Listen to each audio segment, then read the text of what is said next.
Microphones are on. Recording has begun. Good evening. This is the February 17, 2026 regular meeting of the Complaint Committee of the Sunshine Ordinance Task Force of the City and County of San Francisco. The time is 5:30 p.m. The Sunshine Ordinance Task Force and its committees convene in hybrid meetings that allow for either in-person attendance or remote participation. Public comment will be taken on each item of the agenda. Meeting decorum. The Sunshine Ordinance Task Force any member of the Sunshine Ordinance Task Force may call for decorum due to the disorderly conduct of meeting participants. Persons who engage in threatening and/or menacing behavior may be asked to leave. This is a reminder for members of the public who have joined us via WebEx. Please note that there is a chat function in WebEx, but it is not being used. And the reason it's not being used is because people who have called in on the telephone or are with us in the room cannot see the chat comments. Please do not use the chat option. Chair Schmidt, that completes my announcements. Okay, thank you. Let's go ahead with our first item. Item number 1. Call to order, roll call, and agenda changes. Calling the agenda, Chair Schmidt. Present. Chair Schmidt, present. Vice Chair Stein. Vice Chair Stein, present. Member Sugarman. Present. Member Sugarman, present. Three present. We have a quorum. We have one known agenda change, and that is regarding item number 4, file number 26001.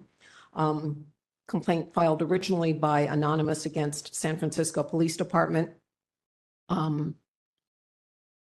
Later changed to Gordon Coates. We received an email from Mr. Coates on Saturday indicating that he is receiving documents from the police department and wishes to close his case. Acceptable. Thank you. Officer Rueika, the matter will not be called.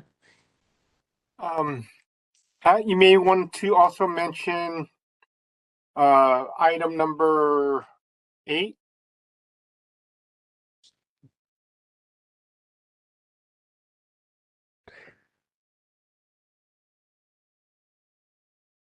Mr. Young, can you say more?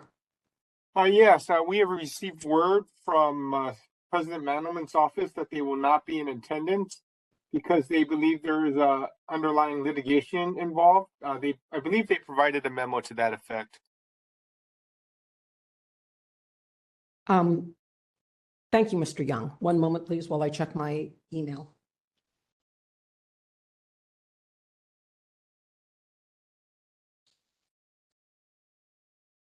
We can go ahead and move on. I just wanted the parties to be aware that that's the case in case they are in attendance.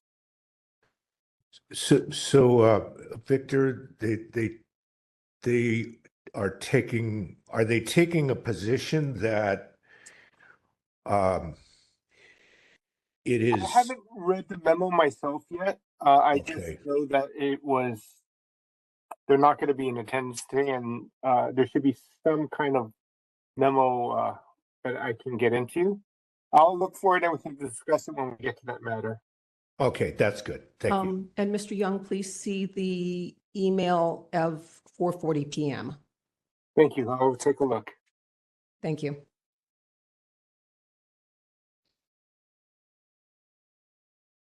Yeah, I don't know of any other agenda changes, so I think that might be everything before we call number 2. And let's go ahead with that. Just so you know, Thank you, Mr. Young. conflicting information regarding this attendance issue, so we should wait until we get to the matter. All right. Thank you, Mr. Young. And I did find it 5:23 p.m.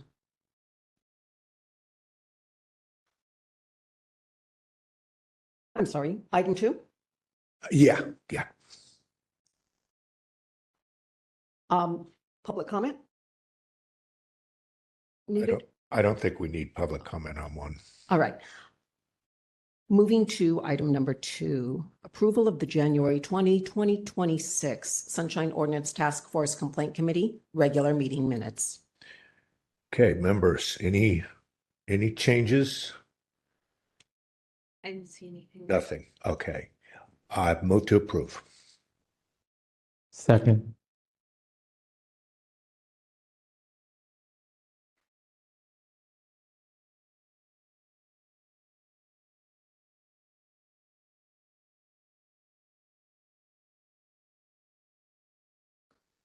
Moved by Chair Schmidt, seconded by Member Sugarman, to find to approve the January 2026 Complaint Committee minutes. Anyone wishing to make public comment on this item? If you're in the room, please approach the podium. If you're online, please raise your hand in the app or press *3. We have no one approaching the queue. Taking the vote. Chair Schmidt. Aye. Chair Schmidt, aye. Member Sugarman. Aye. Member Sugarman, aye. Vice Chair Stein. Vice Chair Stein, aye. 3 ayes, motion passes.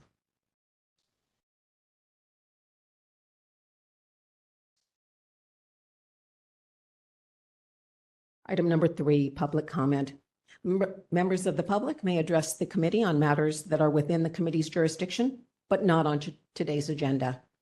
Again, if you're in the room, please approach the podium to make public comment.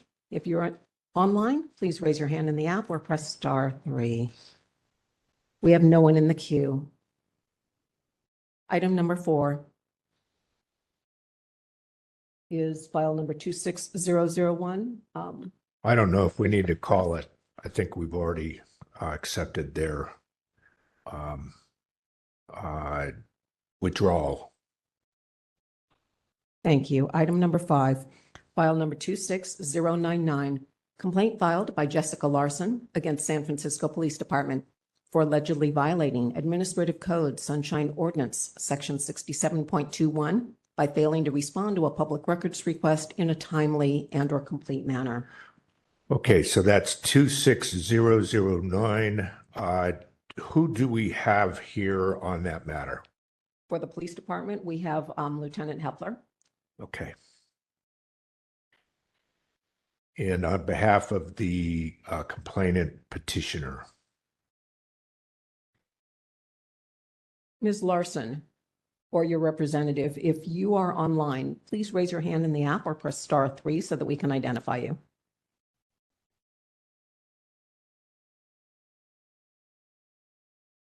Ms. Larson, are you present? This is 5. For this winter.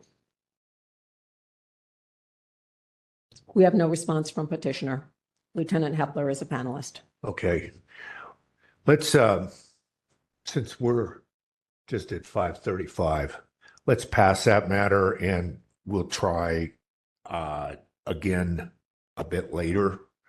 But if Ms. Larson is not present, I think we'll probably consider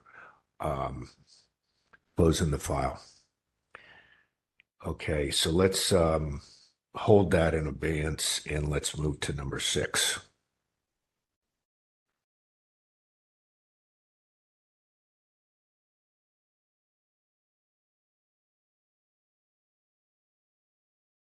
Item number 6, file number 26011.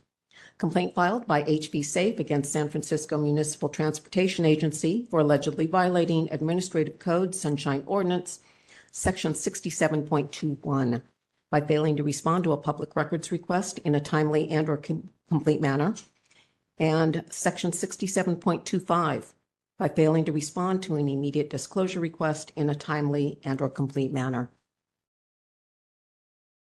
Lieutenant Hepler, moving you back to attendee.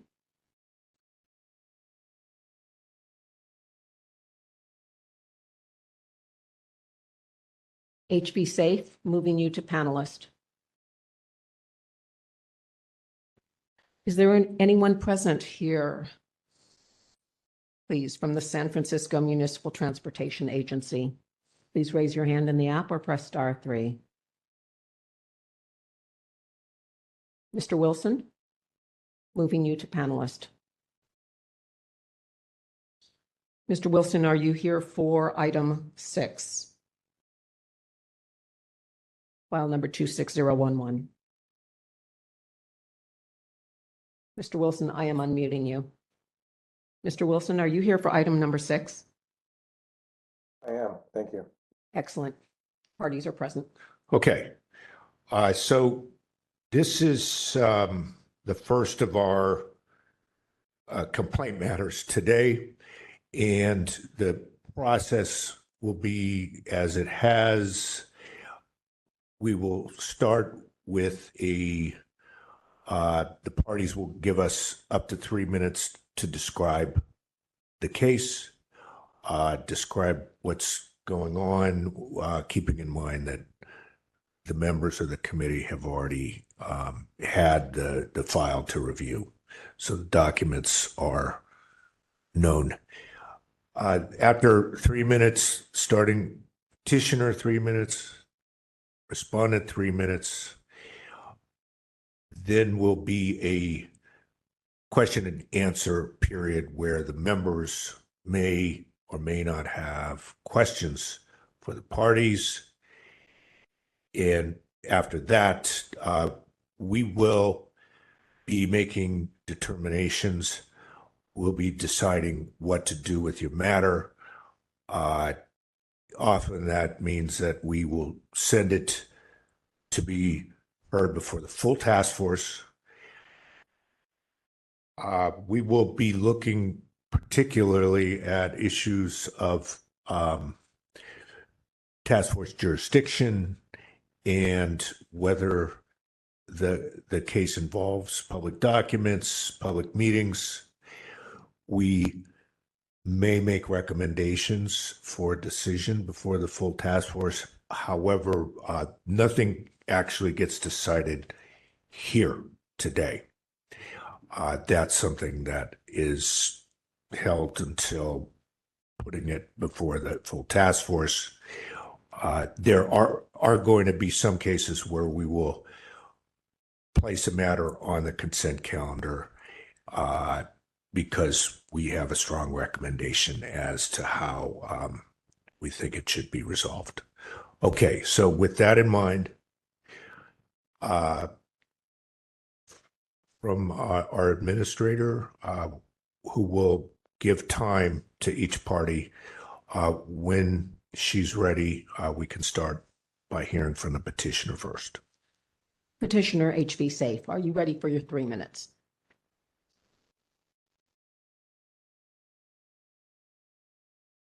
I'm going to, there you are. Are you ready for your 3 minutes? Yeah, actually, my co-founder should probably be going first, Richard Johnson. I think he's calling in. Mr. Johnson, if you have called in, please raise your hand in the app or press *3. And then I'll follow up.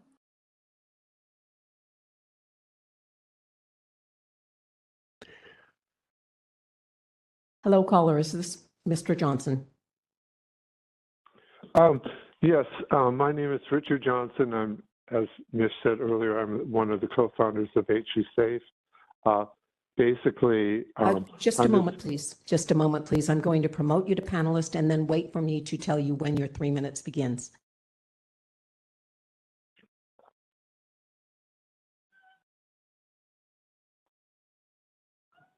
Okay, and clarification, originally this was filed as an anonymous complaint. Do you wish to use your names now? yes. All right, thank you. Are you ready for your 3 minutes? Actually, it's going to be shared. I'm actually going to go do a little intro, and then Mish will take it from there. So I'm not sure how you handle that. That's fine. That's fine. Are you ready? Yes. The clock starts now. You'll receive a 30-second warning. Okay, go ahead. Okay, basically what the issue is, we filed the complaint. They provided some documentation, but not full documentation. And how we found that out is because we also did disclosure requests to Supervisor Mahmood, and we actually found conversations that were between he and the SFMPA on this issue. And our issue and point is that this was essential information for us to understand what was going into the permit hearing that was being heard by the SFMTA board on November, I think it was 18th. And so our issue was they provided some information, but then after asking for additional, they did it after, I guess, the complaint had been filed. So our complaint and our issue with this is the fact that they did not provide timely response to our initial request and did not allow us enough time to have this information for the hearing that was on November 18th. I will go let Mish fill in the details of the rest. Thank you. Go ahead. Can you hear me? Yes. Okay, thanks, Richard. So yeah, I just want to piggyback what he said. This was essentially a routine request. We have done these over the last few years under Director Tumlin. It's been far more challenging with the new director. And as Richard said, it was one of those things that we had gotten a few documents after, doing the DR. It was immediately closed. I believe it was right after Christmas. We went back in again and we said, "Are you sure?" We got another response saying, "Yes, this is all that we have." As Richard said, it wasn't until we filed the complaint did we get some kind of communication alluding to that they weren't clear on the request. We left it in your hands because we trust the process here. Unbeknownst to us, it was reopened, and we got some more 30 seconds. documents, and here we are today. So that's just the history. I don't know if that's exactly what you guys are looking for, but that's it in a nutshell. That's great. Thank you. Okay. Thank you. Okay, now we may have questions. Or Mr. I'm Wilson? sorry. We haven't heard from the respondent yet. My fault. So now it's time to hear from the respondent. When our administrator is ready for up to 3 minutes. Mr. Wilson, are you ready?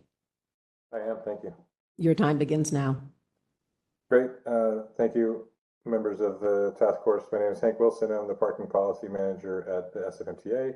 And I think Richard and Mish pretty much summed it up. There was a little bit of confusion. This request, as with I think over a dozen requests that we've received from HV Safe over the last year or so, is quite extensive. We always do our best to respond as completely as we possibly can. I think there was a little bit of confusion because there was the request was very focused on this November 18th, 2025 meeting. And there was even an email, which is in the complaint, actually. If you look at this Sunshine Ordinance Task Force complaint, you'll see where our confusion stemmed from, that it said, this is a public records request to SFMTA seeking records generated following the November 8th, 2025 SFMTA board hearing. The request explicitly sought post-hearing internal direction, enforcement planning, compliance assessments, etc. So we were focused on providing documents that were generated after that November 18th, 2025 hearing. We did that. The request came in on December 22nd. The responses were provided on the 26th, the day after Christmas. When HV Safe re-upped and said, "Hey, are you sure that this is everything? We were looking for post November 18th hearing documents." We said yes. And then when this complaint was filed, they pointed out that there were documents from October of 2025 that they had received in response to an unrelated request, and said, "These documents seem responsive. Why didn't you produce them?" And we said, "Our apologies. We will produce everything from October forward." And we did that. And then we said, "Hey, now that we've produced things from October, would you be willing to dismiss this complaint or not move forward with this complaint?" And they didn't do that. But the summary is that we have produced all responsive records. There's nothing else to produce. I understand their frustration about things not getting produced until near this hearing, but at this point, all the responsive records that we have been produced, and there's nothing more to produce, really nothing for this task force to order at this time. So that's all I've got. Thanks very much for the time. Thank you. Okay, so we may have some questions for the parties. Members, any questions? Member Stein. Yeah, so my first question is for Mr. Wilson. Since you have acknowledged that there was some confusion about the request and that you didn't realize they were also potentially looking for documents from before November 18th, would you like to kind of change your position to acknowledging that there was probably a timeliness violation there?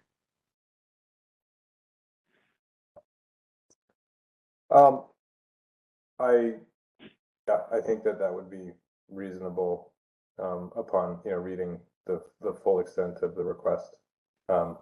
Again, I would emphasize that I think even HB Safe was very focused on things produced after that November 18th meeting, because both in their email following up and in their complaint to this task force, they were very emphatic about this request documents that came after November 18th. So, purely an honest mistake. Yeah, I mean, I could see that, given that it was kind of buried a little bit in the focus of the questions or the requests, but it was there. And then my question also for the petitioner is, the respondent has stated that all the documents have been provided. Do you believe there are still documents outstanding? Can you hear me? Yes. Okay. I just want to clarify one thing. It's stated on there that this was, the language here is, this request supplements and does not replace our October 6, 2025 DR. And we go on to say that any additional remitted response records from October 6th through November 18th, in addition to responsive records created on or after November 18th, is what we were seeking. So there seems to be a little bit of nuance that or suggestion that we were only looking for items after the 18th. We were looking for anything leading up to that, anything in relation. So just to clarify, I forgot your question. I'm sorry.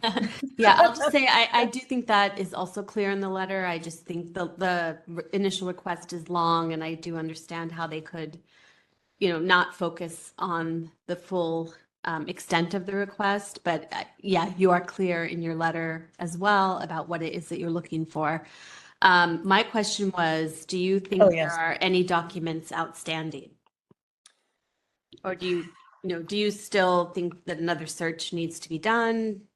I think another search needs to be done. I think Hank alluding to us doing a dozen requests is also a little high. I think in the last year we've done maybe 2 towards the SFMTA.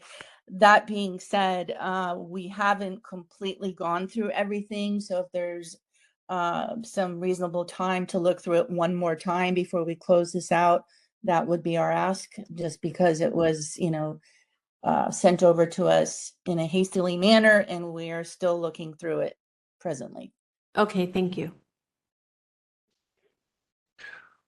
I have a question for the respondent. This is Chair Schmidt. Let me just confirm that if you look at the substance of the requests made on October 6 and December 22, your understanding is that all documents have been produced that exist at this time. Is that accurate? That is my understanding, yes. Okay, thank you.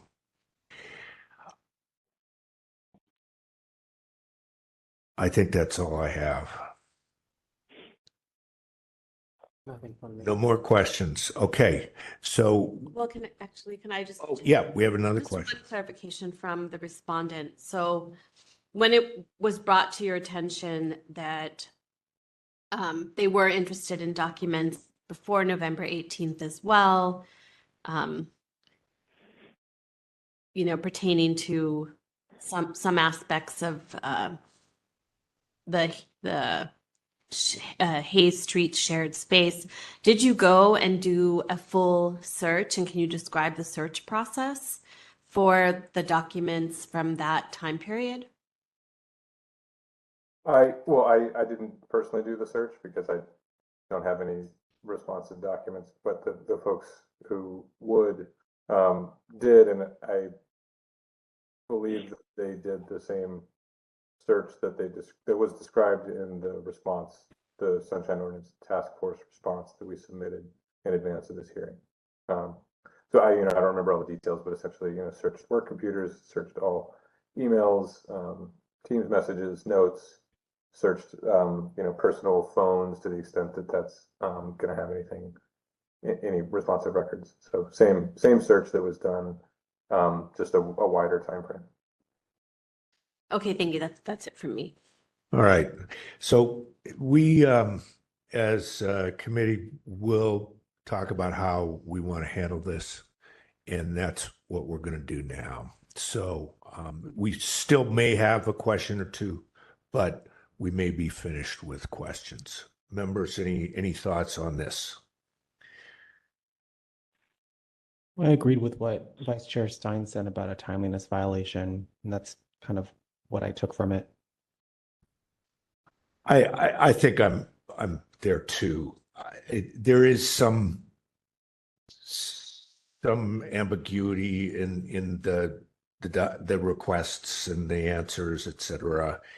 But I think that it was clear enough that they were supplementing, and they still were hoping to get what dated back to October 6th.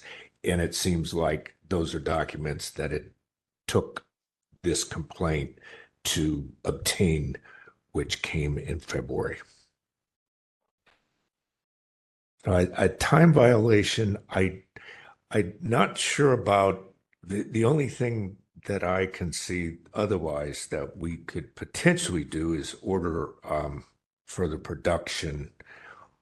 But it does sound like their position is we just don't have anything else, even if they describe things that they wish to get. There's nothing that exists that we haven't already produced. So that's sort of, to me, the one question that we have left. Do we do an order in this situation, or do we accept that position that they have?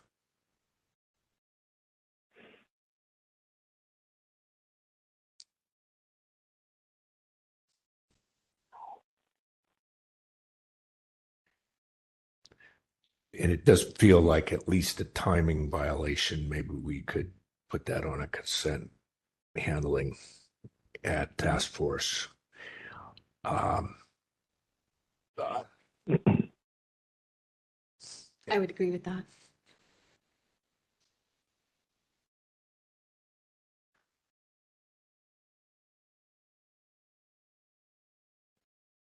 Would you like one of us to make the motion? Go ahead if you wish to.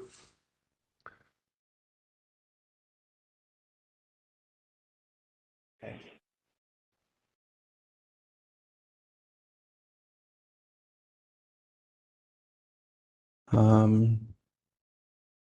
Motion.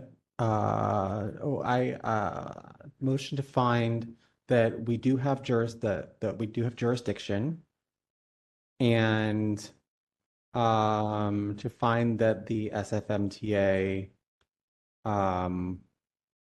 was in violation of Sunshine Ordinance 6721 for timeliness. I'm sorry, 6721. 6721B. B.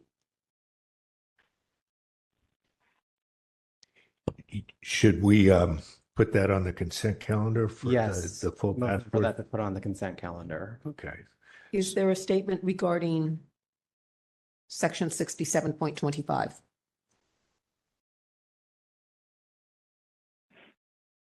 Oh, it was made as an IDR. Did they?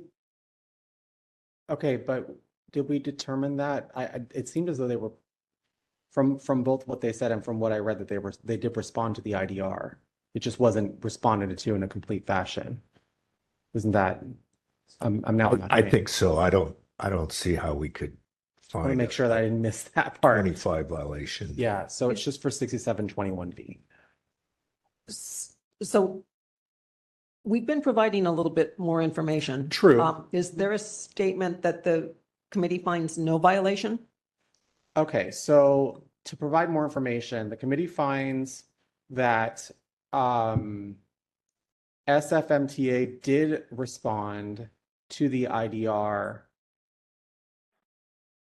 but not in a complete manner, which SFMTA acknowledges.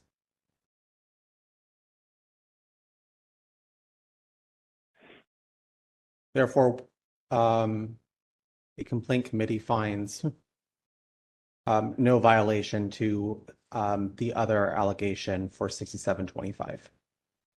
Thank you. Is there a second?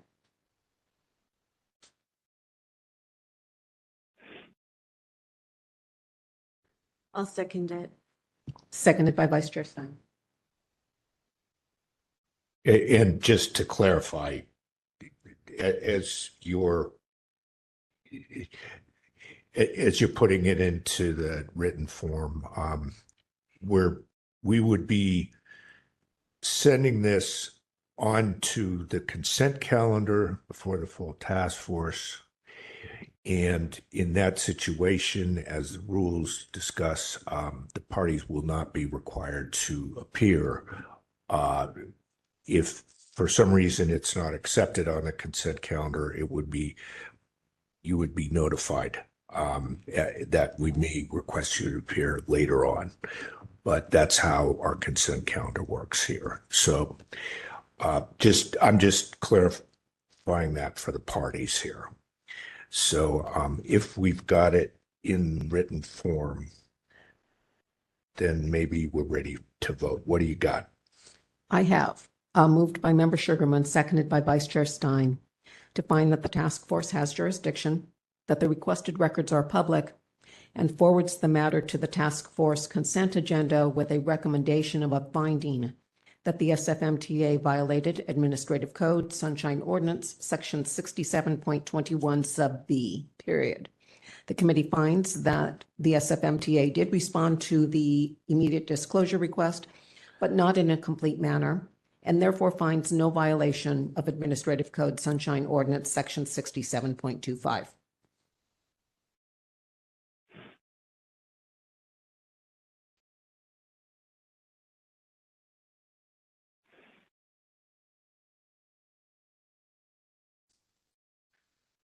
Okay, I think we can vote on that when you're ready.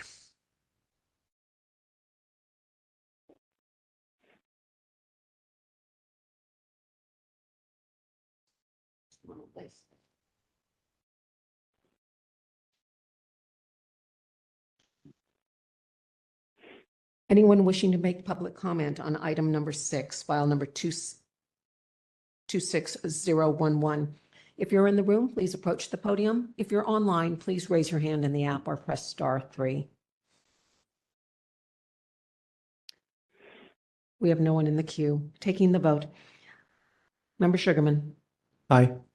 Member Sugarman, aye. Vice Chair Stein. Aye. Vice Chair Stein, aye. Chair Schmidt.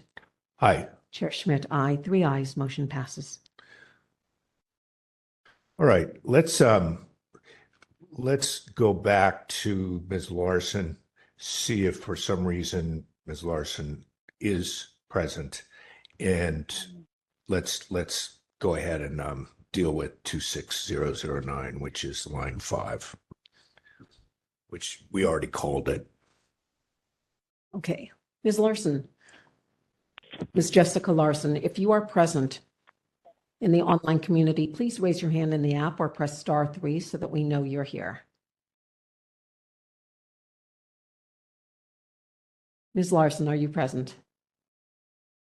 We have no hands raised. Okay, I'm going to move that we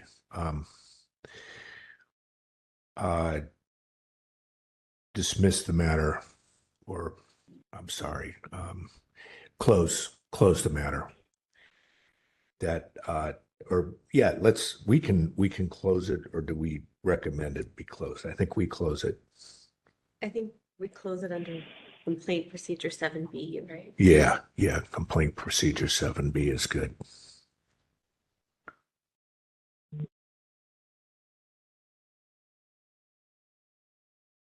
And is that moved by whom? By me. And is that seconded by Vice Chair Stein? Yes.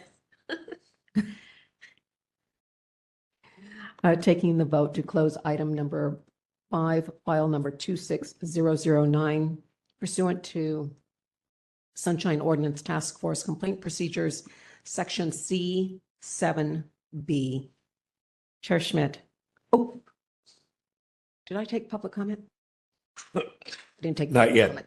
Public comment. If you'd like to make public comment on item number 5, please raise your hand in the app or press *3. If you're in the room, approach the podium, please. We have no hands raised. Taking the vote. Item number 5. Chair Schmidt. Aye. Chair Schmidt, aye. Vice Chair Stein. Vice Chair Stein, aye. Member Sugarman. Aye. Member Sugarman, aye. 3 ayes, motion passes. Item number 7. Yes. Item number 7, file number 26016. This is regarding request number 26-69. Complaint filed by Paul Kaniha against the San Francisco Municipal Transportation Agency for allegedly violating Administrative Code Sunshine Ordinance, Section 67.21, by failing to respond to a public records request in a timely and/or complete manner. Doing a bit of housekeeping. HV Safe, you're being moved to an attendee role.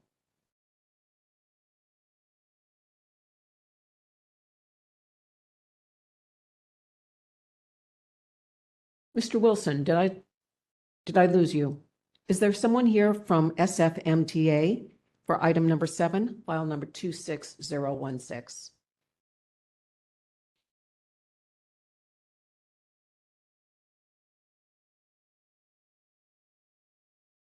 Hello, caller. Are you here for item number 7, file number 26016?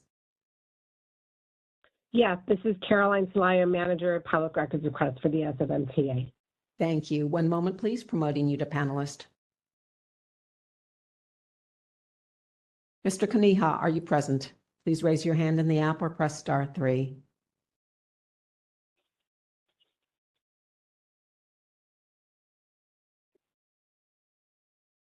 Hello, caller. Are you here for item number 7, file number 26016? Can you hear me? Is this Mr. Kaniha? Yes, this is Mr. Smith. Good evening. Hello. One moment, please. Promoting you to panelist.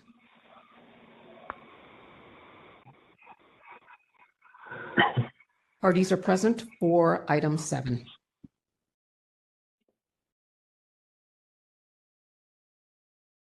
I'm not sure if we're going to be able to hear you too well, Mr. Neha, but we'll tell you if there's a problem. But basically, when the timer's ready, why don't you tell us first about your case? You're the petitioner, and then you'll be followed by the respondent. And forgive me, I see only telephone numbers. Mr. Kaniha, would you raise your hand, please, or just go ahead and speak? I see your microphone. You are, I see you. Can you hear me?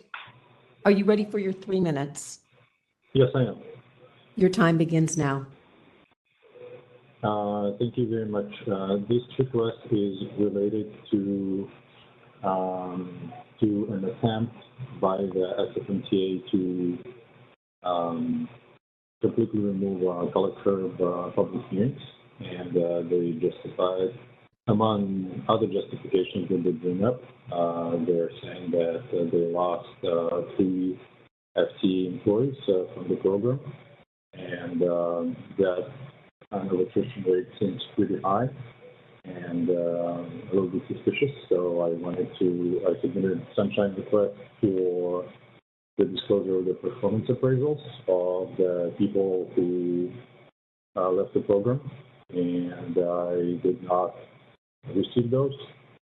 The SFMTA claims that the performance of public employees is privileged information, and I disagree with that, and that's why we're here.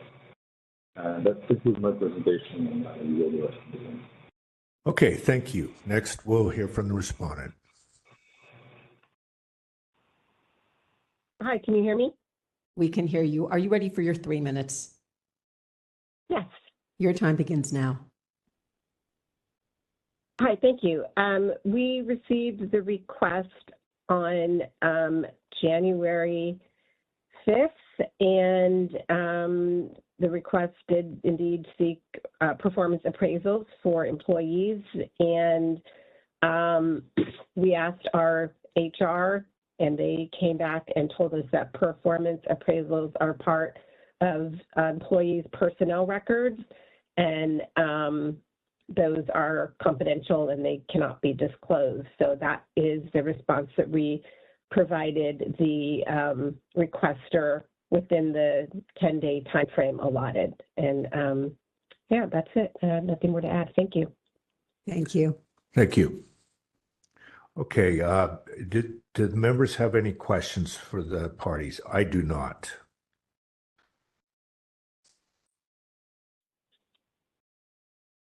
Okay, if we think of any questions, we may still ask, but we also may go ahead at this point and make a determination as to what we want to do with this. Members, any thoughts? Employee data is typically confidential, right? Yeah. I think this is pretty clear cut, Yeah, and I could make a motion go that ahead. these are public records under our jurisdiction and that we send to the consent calendar with a recommendation of no violations, since the records requested constitute personnel records exempt under 7927 Just a moment, please. under California Government Code 7927. 7927? Point 700, yeah.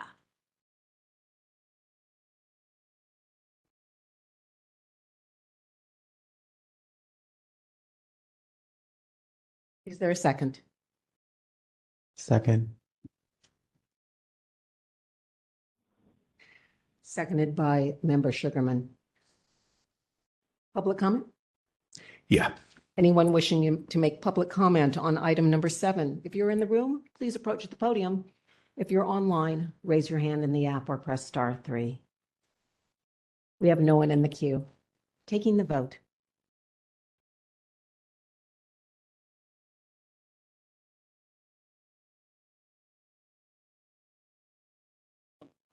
Vice Chair Stein. Aye. Vice Chair Stein, aye. Member Sugarman. Aye. Member Sugarman, aye. Chair Schmidt. Aye. Chair Schmidt, aye. 3 ayes, motion passes. Item number 8.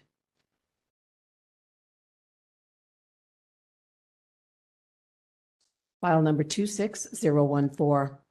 Complaint filed by Asim Gupta against Supervisor Raphael Mandelman for allegedly violating Administrative Code Sunshine Ordinance Section 67.5 by failing to hold an open and public meeting. Okay, well, let's just go ahead and let's hear whoever has showed up. Let's hear first from the petitioner, and we'll see if there's someone here for the respondent. Is petitioner present, please? Asim Gupta, are you present? Please raise your hand in the app or press *3. We have no hands raised. Is there a representative from Supervisor Mandelman's office? Ms. Wong, are you here?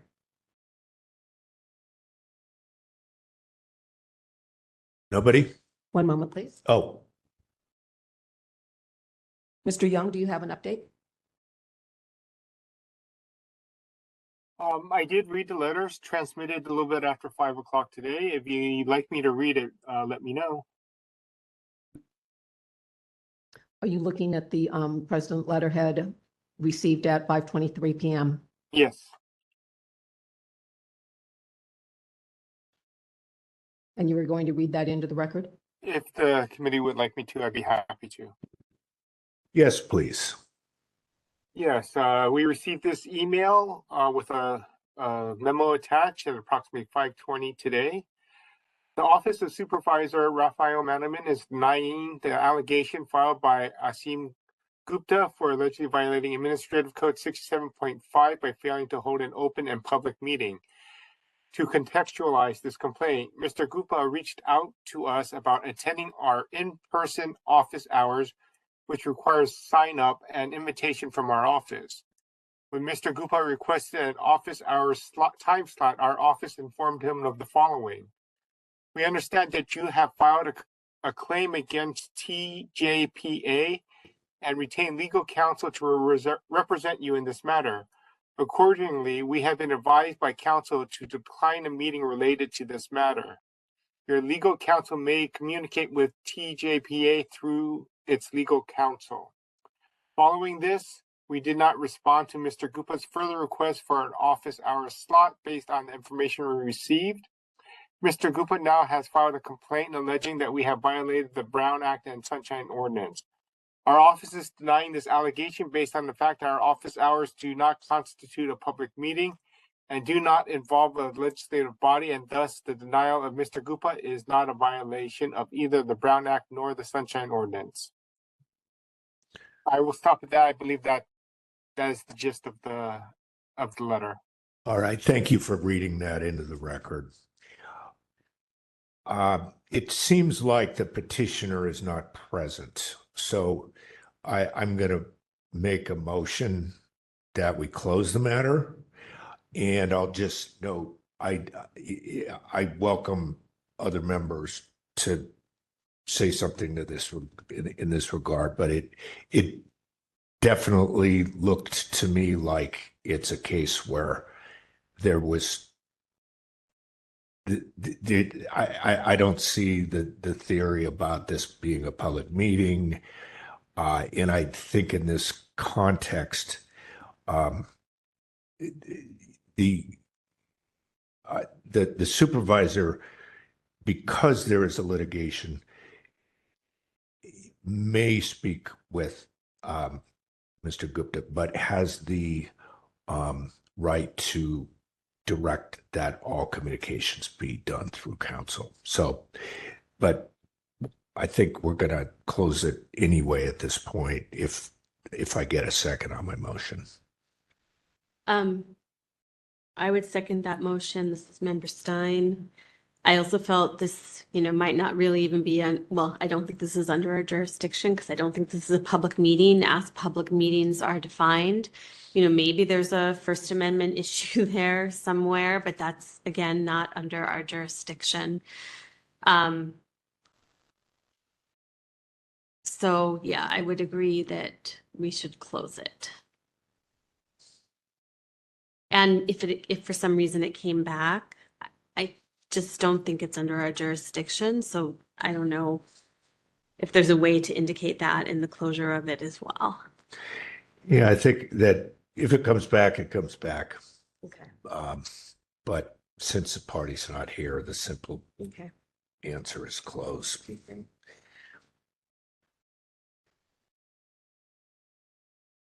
Taking public comment on, that was moved by Chair Schmidt, seconded by Vice Chair Stein, to close the matter per Sunshine Ordinance Task Force Complaint Procedure Section C7B.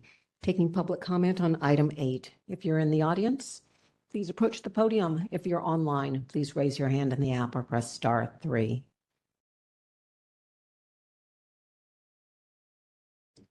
We have no one in the queue. Taking the vote. Chair Schmidt. Aye. Chair Schmidt, aye. Vice Chair Stein. Aye. Vice Chair Stein, aye. Member Sugarman. Aye. Member Sugarman, aye. 3 ayes, motion passes.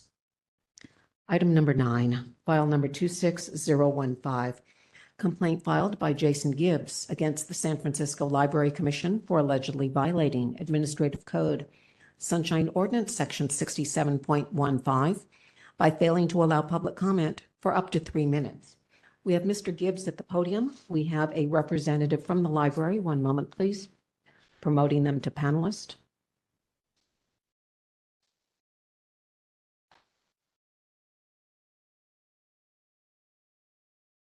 Hello, representative from the library, confirming that you are here for item number 9.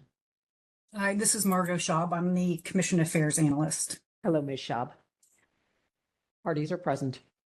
Okay, so we can, when the timer is ready, we will hear first for up to 3 minutes from the petitioner, Mr. Gibbs. Mr. Gibbs, are you ready? Yes. I'll give you a 30-second warning. Your time begins now. All right. Thank you, Commissioners. On March the 21st, 2024, the Library Commission adopted their current bylaws. Within those bylaws, it states, each person wishing to speak on an item before the commission shall be permitted to be heard once for up to 3 minutes. I've attended most of the Library Commission meetings since May 2025, and at every single meeting and on every single item, they have limited public comment to 2 minutes. At the December 18, 2025 meeting, I used my public comment to point this out, to give them the history of public comment at Library Commission meetings over time. And I also submitted my testimony that was included in the minutes of the January 15, 2026 meeting, so that those minutes were approved by the commission, so the commission and the analysts are aware of this violation. And that is my case. Thank you. Thank you. Ms. Schaub, are you ready for your 3 minutes? Yes, thank you. Your time begins now. As we said in our response, our bylaws state that the commission shall hold meetings open to the public and encourage the participation of interested persons. Each person who wants to speak on an item before the commission is permitted to be heard once for up to 3 minutes. The library provides the opportunity for the public to make public comment on each item on the meeting agenda. And Admin Code 67.15C states that a policy body commission may adopt reasonable regulations which the library posts on its monthly agenda and announces at each meeting to inform the public of any change in the public comment. Time limits don't reduce the value, they tend to improve with more specific and actionable public input. Thank you. Thank you. Thank you. Okay, members, questions?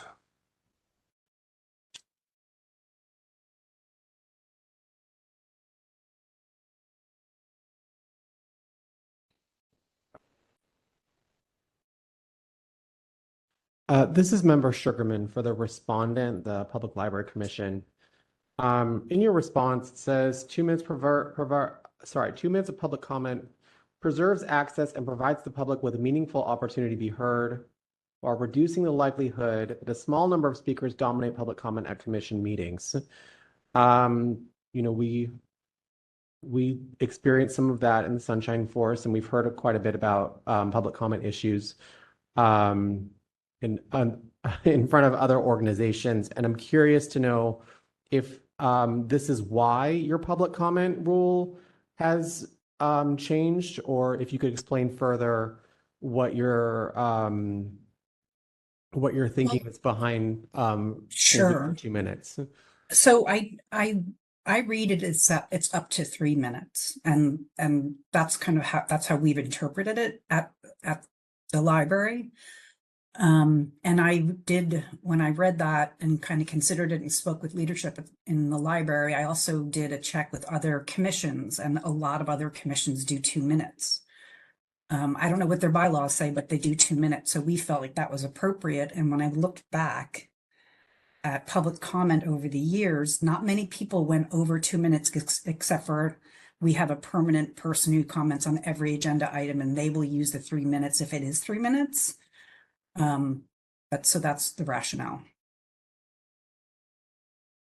And is that this person before us? Okay, he says no. So just to clarify, there isn't any specific that you know of public comments that are essentially making the meetings quite a bit longer at this point. It depends on what item we have. It's been budget season for a while, so that tends to be longer.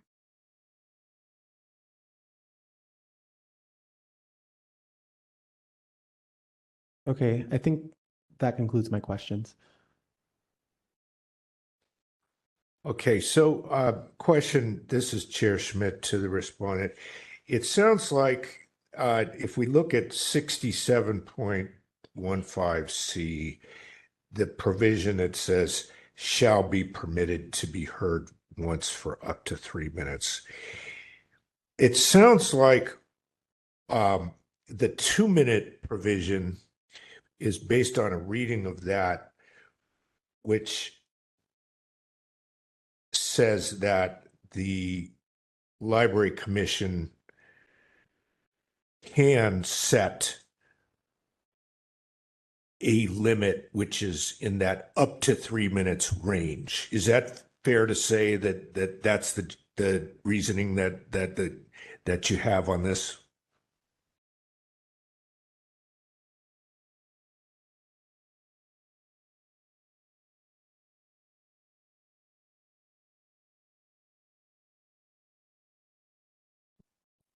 Okay. The other reading, I don't know if you're still there. I'm here. I just couldn't hear you. Oh, you couldn't hear me. Oh, okay. Okay. Let me try again. Can you hear me now? I can hear you now. Okay. I don't know what happened there.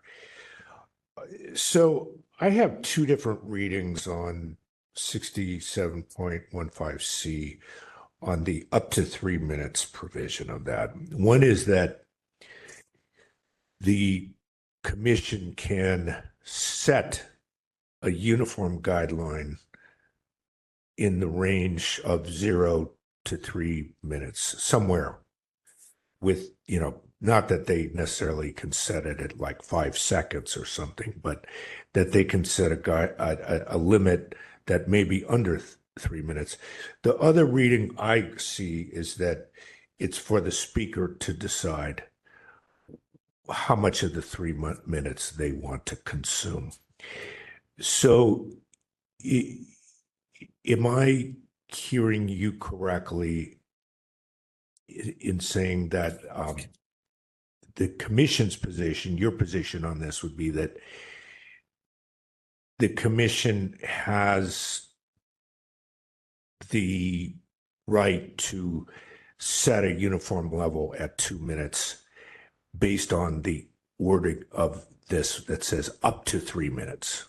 Is that what your position is here? Yes. Okay. Got it. And I certainly can see the ambiguity in this myself. All right. And to the petitioner, your reading of this up to 3 minutes provision, would it be fair to say that you think that means that the petitioner has that option, that they have to give the speaker that option of speaking anywhere in the range of 0 to 3 minutes? Yes, that's how I read it, and they even enshrined it in their bylaws. It's not only just in the former bylaws, correct? No, their current bylaws. Okay, so the bylaws say 3 minutes. They do, that they voted on in 2024. Okay, but at the actual commission meetings, they're only allowing 2 minutes? They have a clock for 2 minutes and they cut off the microphone exactly at 2 minutes. Okay. So to the respondent, is that true that the current bylaws allow 3 minutes, but the commission is only allowing 2? I submitted the bylaws with my response, which does say 3 minutes. Okay. It says up to 3 minutes, which again, For us, that means that at the beginning of the meeting and on the agenda, I announce if it's less than 3 minutes. Okay, using that option that we talked about earlier, setting it somewhere within that 0 to 3 minute range. Okay. Yes. Okay, and the bylaws don't say they're permitted 3 minutes. Correct. The bylaws say up to 3 minutes. That is correct. Okay. All right, I don't have anything else question-wise.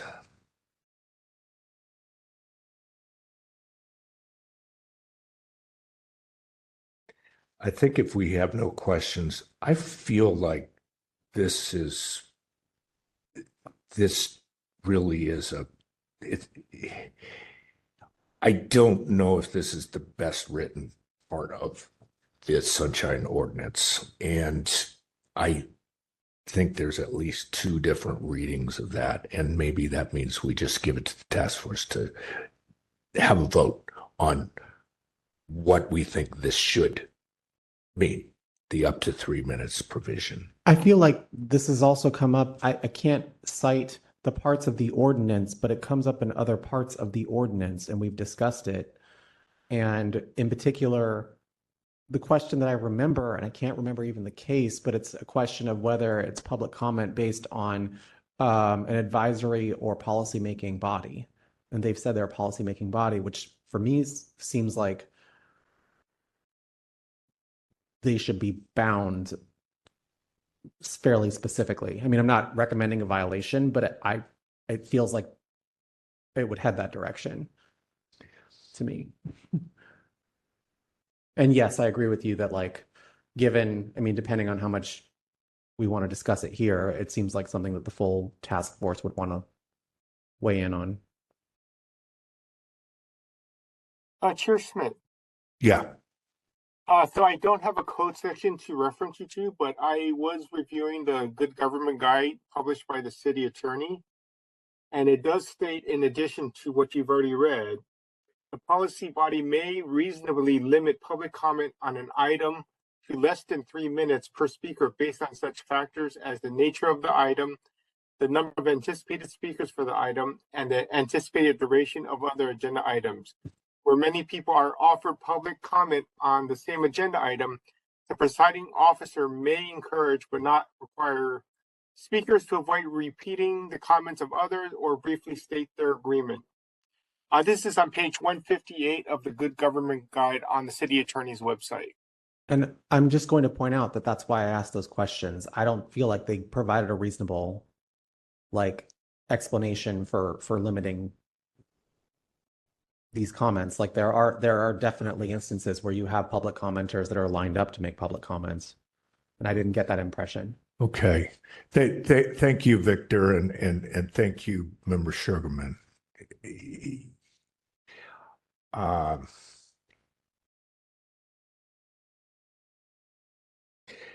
Yeah, and I honestly, I don't know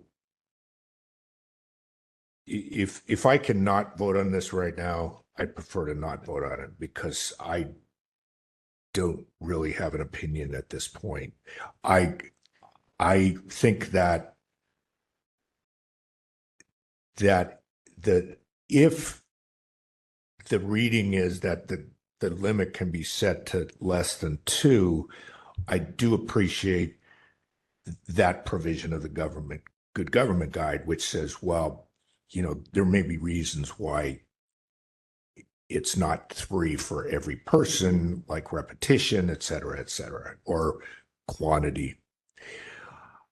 But, you know, we're still stuck with this provision that says 3 minutes, and why, you know, is that going to have basically no meaning?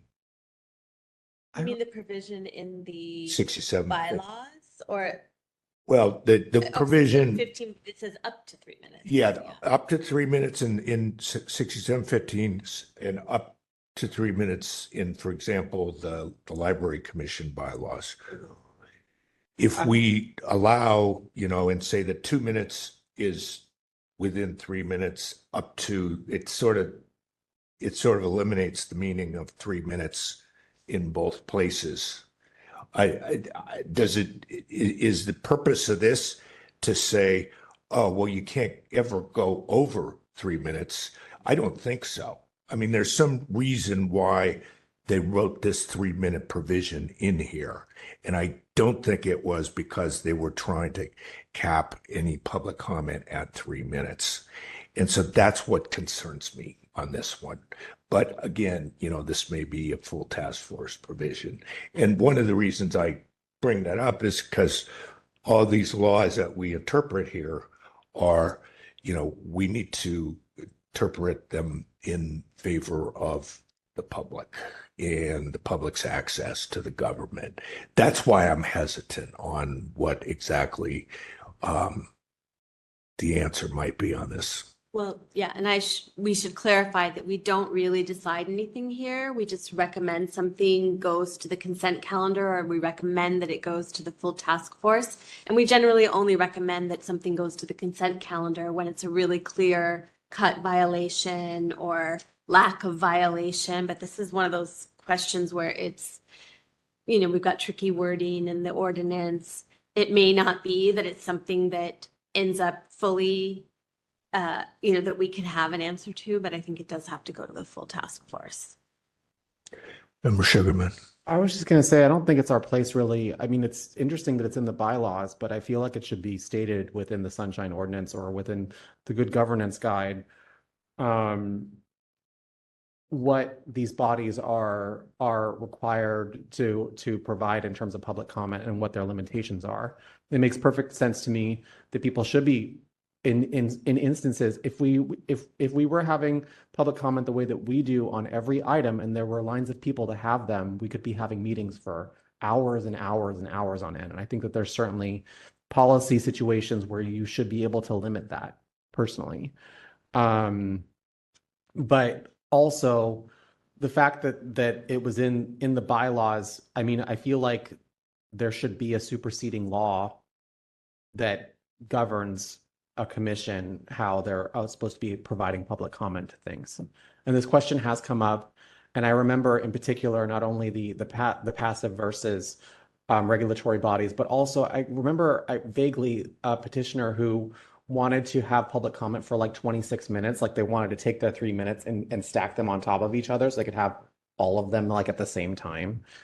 So I feel like it's come up a couple of times. That's it.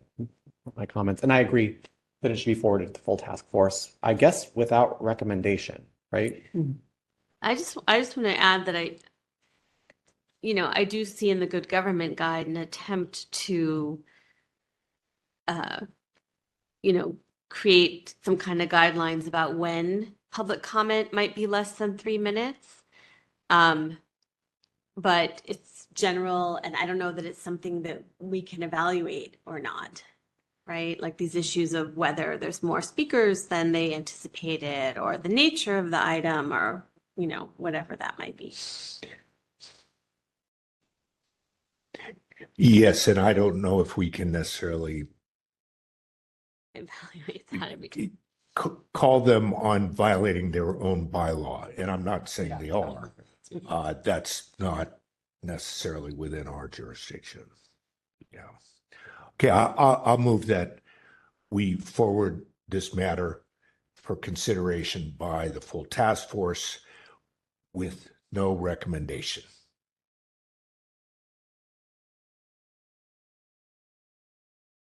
I'll second that.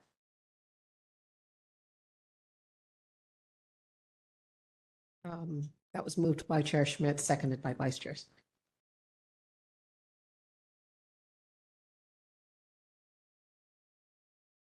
To find that the task force has jurisdiction and that forwards the matter to the full task force for consideration with no recommendation. Public comment? Am I allowed public comment? You are a party. Okay. Anyone wishing to make public comment, if you're in the online community, please raise your hand in the app or press *3. Pardon me, Chair Schmidt. We have no one in the queue. Taking the vote. Chair Schmidt. Aye.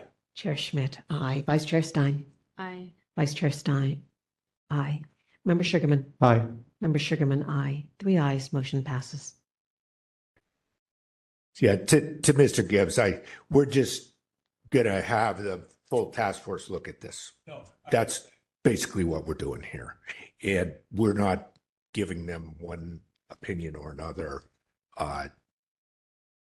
Then you might get a decision on this. to speak at this next. Yes. Thank you, Mr. Gibbs. Thank you, Ms. Schaub. Thank you.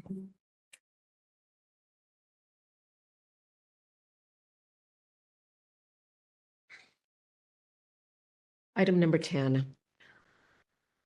File number 26017, complaint filed by Michael Petrellis against the Office of the Mayor for allegedly violating Administrative Code Sunshine Ordinance, Section 67.29-5, by failing to respond to our request for a Proposition G calendar in a complete manner. We have the parties present. One moment, please. Mr. Petrellis, promoting you to panelist. Mr. Darmali, promoting you to panelist. Parties are present.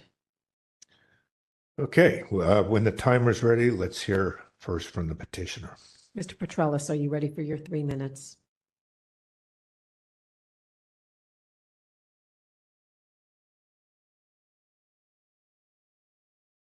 Mr. Petrellis, I'm going to unmute you. Mr. Petrellis, can you hear me?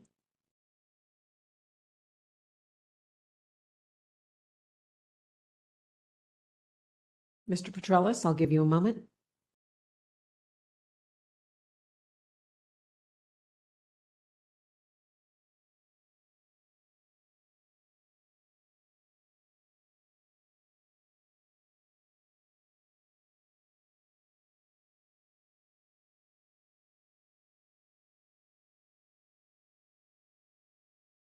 Mr. Petrellis has noted in the WebEx app that he is calling in.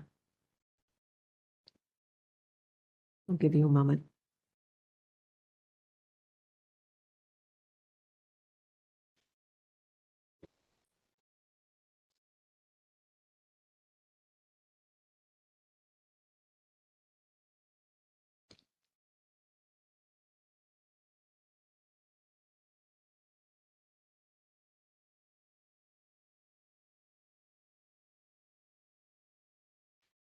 We are waiting.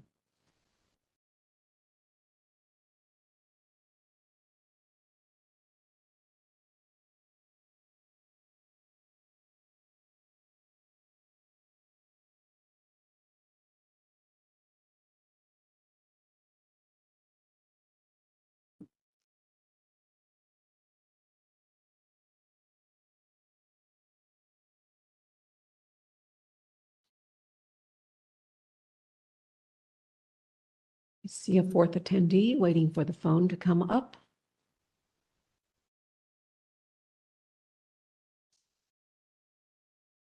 Mr. Petrellis, if you are one of the 2 callers online, please raise your hand in the app or press *3.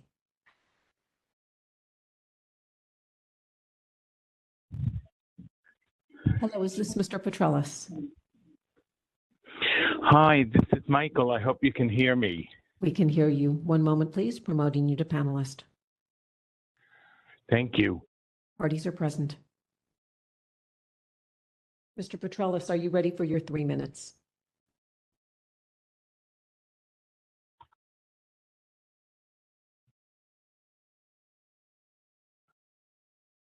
Mr. Petrellis, you're unmuted. You can speak.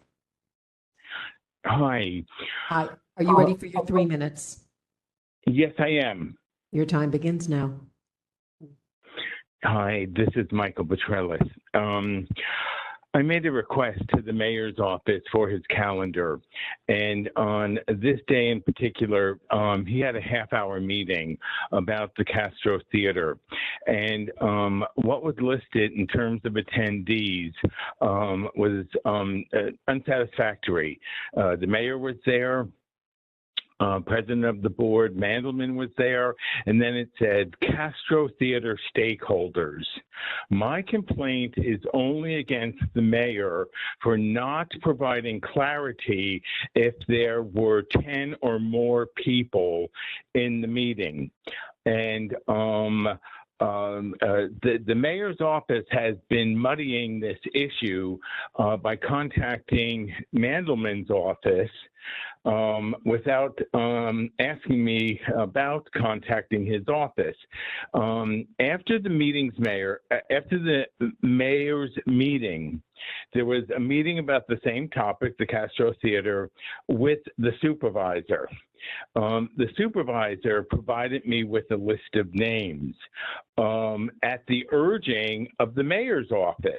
And the mayor's office is saying to me that because Mandelman gave me the names of the attendees, that this satisfies my follow-up request to the mayor's office for the mayor to clarify if there were 10 or more people in just the mayor's meeting.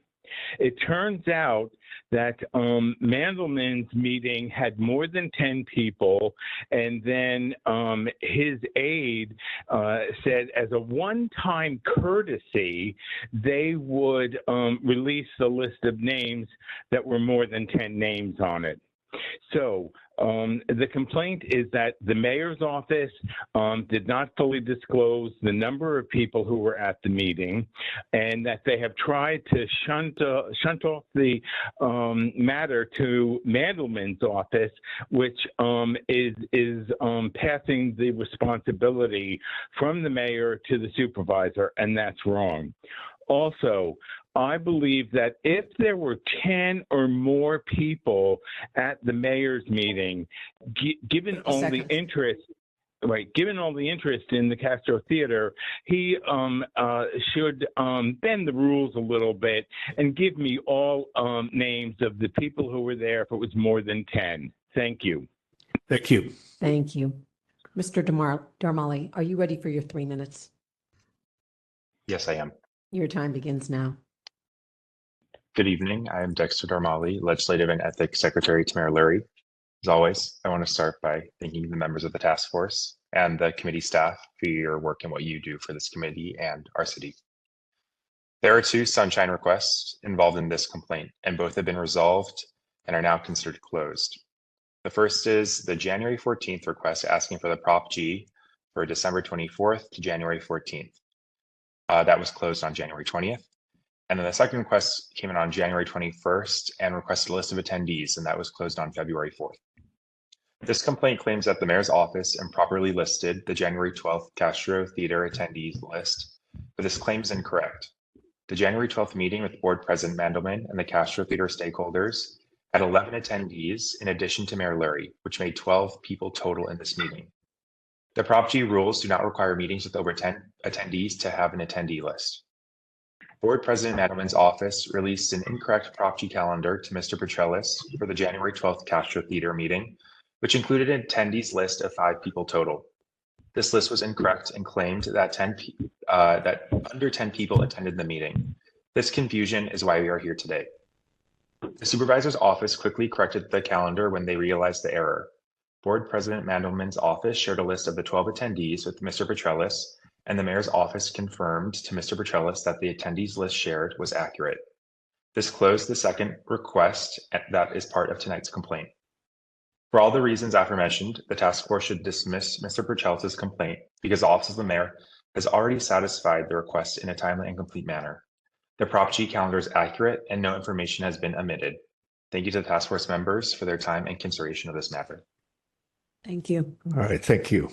Members, any questions? I have one question, something I'm a little confused about, and I guess I have this question both for the petitioner and the respondent. Are we talking about 2 separate meetings? A meeting in which Mandelman was present or had with the Castro Theater stakeholders, and a separate meeting that the mayor had with the Castro Theater stakeholders, or was this one meeting? This is Michael. My response is we're talking about one meeting, a half-hour meeting in the mayor's office that was listed on his calendar that simply said the mayor, the supervisor, and unnamed stakeholders were at the meeting.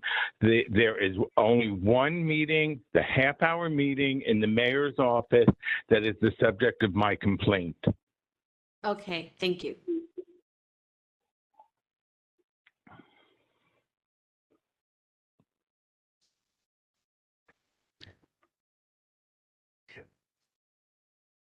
Mr. Petrellis, this is Chair Schmidt. So the listing that says stakeholders, I think your case is that that's not sufficient. Now, having in mind that the mayor's office has told us that this meeting had 10 plus people present. Wouldn't that simple statement, stakeholders, be sufficient to satisfy the 67.29 5, or is it your position that they also need to say that there were more than 10 of them? Let me back up for a quick moment and say that on page 4 of my complaint, I have a screen grab. The screen grab is from the supervisor's calendar. You'll see that it says 3:30 p.m. to 4 p.m. Mayor and Castro Theater, room 200, the mayor's office. It says attendees, Mayor Laurie, Mandelman, Riyad Corey, Dan Surratt, and Chris Nasser. So Mandelman is saying the number of attendees were less than 10. But when you look at the mayor's calendar, it just says, and it doesn't give you the number of attendees who were there. There's this confusion here. Why does the supervisor say there were 5 people at the meeting? And now the mayor's office was saying on his calendar that there were Castro stakeholders without saying if it was 10 or more. I believe that the mayor's representative has said there were 10 or more people at the meeting. Well, that conflicts what Mandelman says on his calendar about that half-hour meeting. Did I answer your question? I think you gave me some information. I guess one question I'm asking is do you think that one thing that the mayor's office was required to do was to list on the calendar that yes, there were 10 or more? If there were 10 or more people, yes, the mayor's calendar should have said that. But the conflict, one of the conflicts here is that Mandelman says there were only 5 people at the meeting. Okay. And you yourself, do you have any personal knowledge of how many people were actually in that meeting? I do not. Okay. And to the respondent, you yourself, personally, do you have any knowledge about how many people were in that meeting? Yes, I do. And that list and those numbers have already been sent to Mr. Petrellis and have been included in the documents that were shared with the task force. Okay. Now, I guess I'm wondering what's the basis for you yourself your knowledge that all of those people listed were in that meeting? So I can only speak to the mayor's office.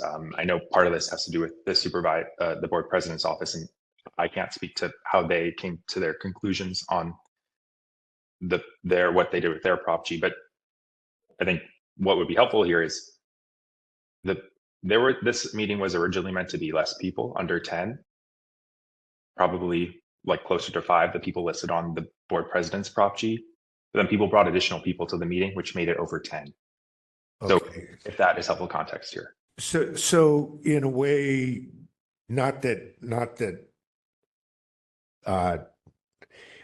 Chair Mandelman is involved here. This is not a complaint involving him, but in a way, it sounds like maybe Chair Mandelman's calendar entry ought to be amended now that we know that there are actually more than 10 people.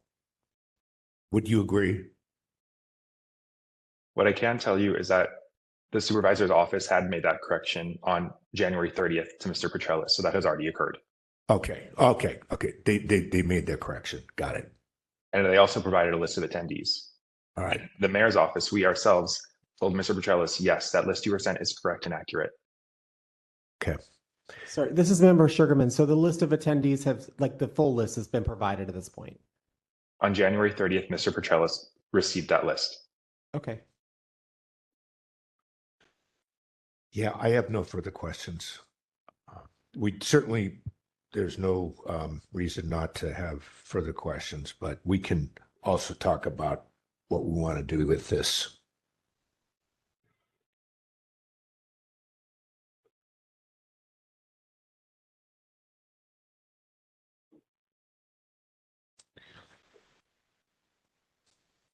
Yeah, I'm not sure if I don't see any specific provision that says if there's a lot of people there, you either need to name them or you have to say there's a lot of people there. If it's 10 or more, then you do not need to list who was there. And the mayor's office, I'm going to just, posit that, yeah, there were about a dozen people there. The fact that the mayor's office said meeting with Mandelman and stakeholders, there's a pretty good argument to me that satisfies what the law requires here. I'm not sure that it says in 6729-5, which is what I'm using for the rule, that you even have to say that it's more than 10 attendees. It seems to center on if there are 10 or fewer only. So if there are 10 or fewer, then you have to name them. But if you're filing your Prop G calendar and there are 30 attendees, it doesn't even seem to say in the provision that you have to say that. You just don't have to name them. Agreed. And until what I heard from the mayor's office about the fact that they did release the full list of names, I would have almost said that this looked a bit suspicious, and just that, like, it, on the face of it, it kind of looked like, well, we don't have to provide them, so we won't, but they did. So I don't really know what the purpose of, like, advancing this really is. I mean, you could find some sort of violation for the confusion, I guess, like for the calendars being different, but even then, it's just not. What's in my head is it's not really a smoking gun to me, like as a case. Yeah, this may be a consent no violation. And let me just also mention that subsection E has a provision about good faith. And so we could say that as sort of a second basis for maybe finding that actually the mayor's office satisfied the law. We could say, and also we don't see that they didn't act in good faith. Yeah, they did. Yeah, they acted in good faith. So we could sort of like basically say we recommend, that we send it to the full task force with a recommendation, or the full task force consent calendar with the recommendation of a finding violation based on both of those grounds. We could do that. Yes, Member Stein. I could make the motion. That would be great. I would just recommend though that just you make it a fair one with like an explanation in it so that Yes, yeah. I have it. So that's 6729-5E. E was the additional. Yeah. Okay, so I would move to forward this to consent calendar with a recommendation to find no violation. The mayor's office did not violate Prop G rules in listing that Castro Theater stakeholders were at a meeting rather than naming the individuals.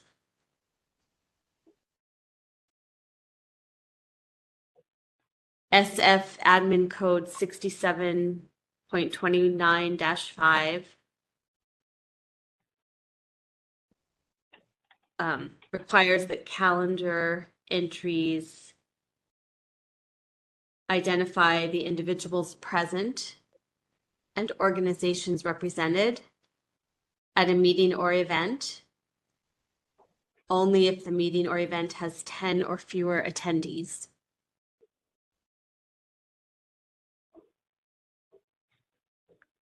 Thank you for the clarity.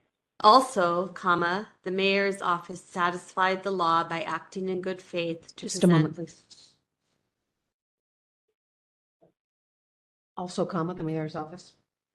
Satisfied the law by acting in good faith to present the full list of attendees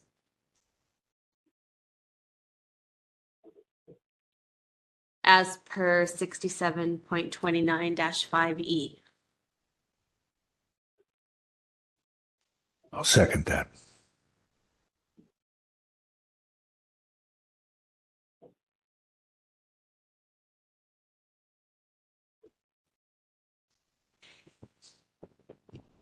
Moved by Vice Chair Stein, seconded by Chair Schmidt, to find that the task force has jurisdiction and forwards the matter to the consent agenda with a recommendation of a finding of no violation. The mayor's office did not violate Prop G rules in listing that the Castro Street entity, rather than the individuals were present, and Listing the Castro Theater stakeholders were at a meeting rather than naming the individuals.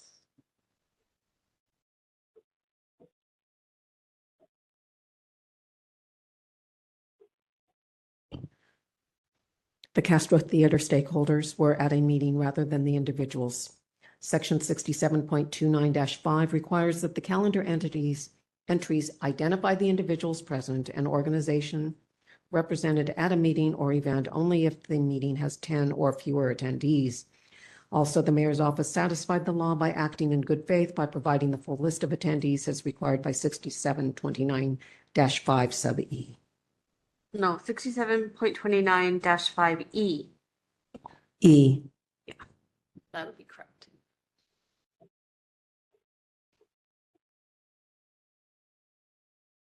Taking public comment on item 10. If you're in the room, please raise your hand in the app or press *3.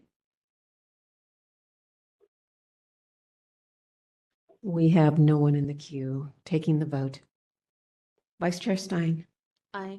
Vice Chair Stein, aye. Chair Schmidt. Aye. Chair Schmidt, aye. Member Sugarman. Aye. Member Sugarman, aye. 3 ayes, motion passes. Thank you to the parties. Thank you, parties. Thank you so much.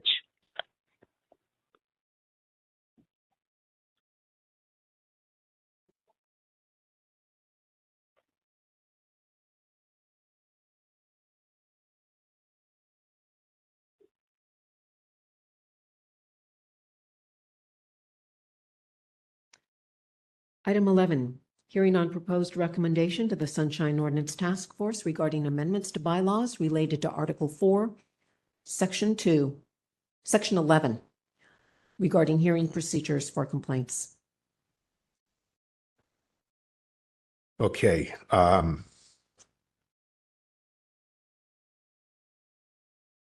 Let's see. It looks like the way I sort of compiled this, there's about maybe 7 possible proposed changes that we ought to be considering here, submitted by all of us or discussed earlier. I don't know exactly the best way to handle this. It seems to me that we could just kind of make motions as to what we want to send forward. We could either do it one at a time, or we could make edits. There's no reason why we can't, change the wording here and then send it on to the task force. I think some of these are probably going to be pretty easy to pass. Probably 3-0. Yes, Member Sugarman. I see on page 2 and 3 of this attachment where it says in section 2, it says 2 proposed bylaws, additions based on Board of Supervisors rules, that you included mine, which I appreciate. But after some deliberation, I've decided that I do think it's fair, and I will certainly back it if this committee agrees that they want it to be part of the suggested rules that we bring and bylaws that we bring toward the full task force. However, given that I have already spoken my piece about this item to the full task force, I'm happy to withdraw this suggestion and defer to either Vice Chair Stein or Chair Schmidt on what you think should. For me personally, I would rather just support what the committee wants to bring forward, and I feel like simplicity is best. So I like my rule, but I also would like something to pass here, and I really hope in the full board meeting to not have anything to say and to just let other people speak their piece and support what this committee would like to bring forward. Okay, thank you.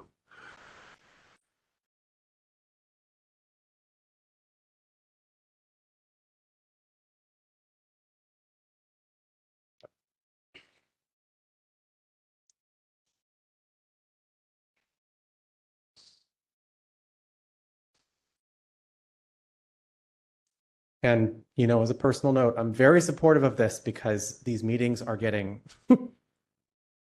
these full board meetings are getting to be a lot. So there may be some overlap here, and so we may end up sort of making some,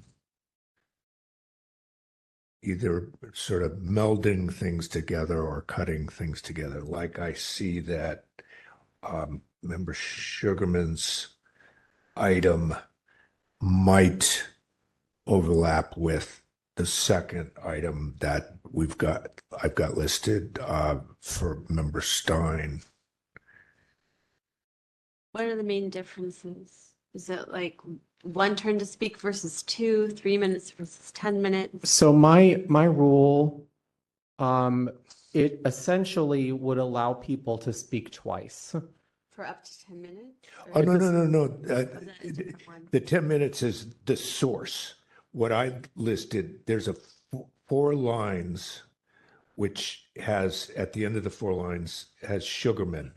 And then I list the source, which is from the Board of Supervisors. Right. They're Got it. Yeah. Confused. All Right. And then the next one that I have my own name at, again, there's the source underneath it. I got it. Okay, great. So my suggestion simply is that you get to speak once and you're not allowed to speak again Until everyone's spoken. until everyone's spoken. And then if you do speak again, that's the last time you get to speak. So essentially my rule is that you can speak twice unless, and this is the other part. I mean, you can also take this out, but it says the last part of it is members shall not be allowed to speak more than twice unless there's a vote, essentially. Like there has to be a majority that says.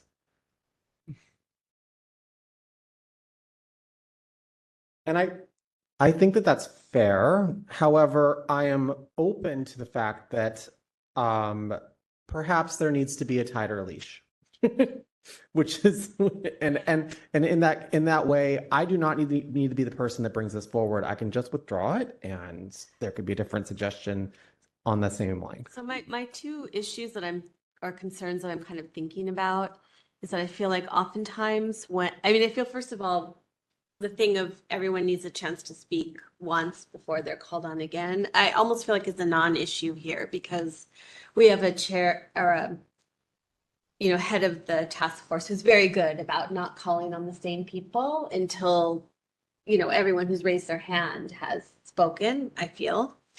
I think that's a principle that he follows, and I think it's part of Robert's Rules of Order as well.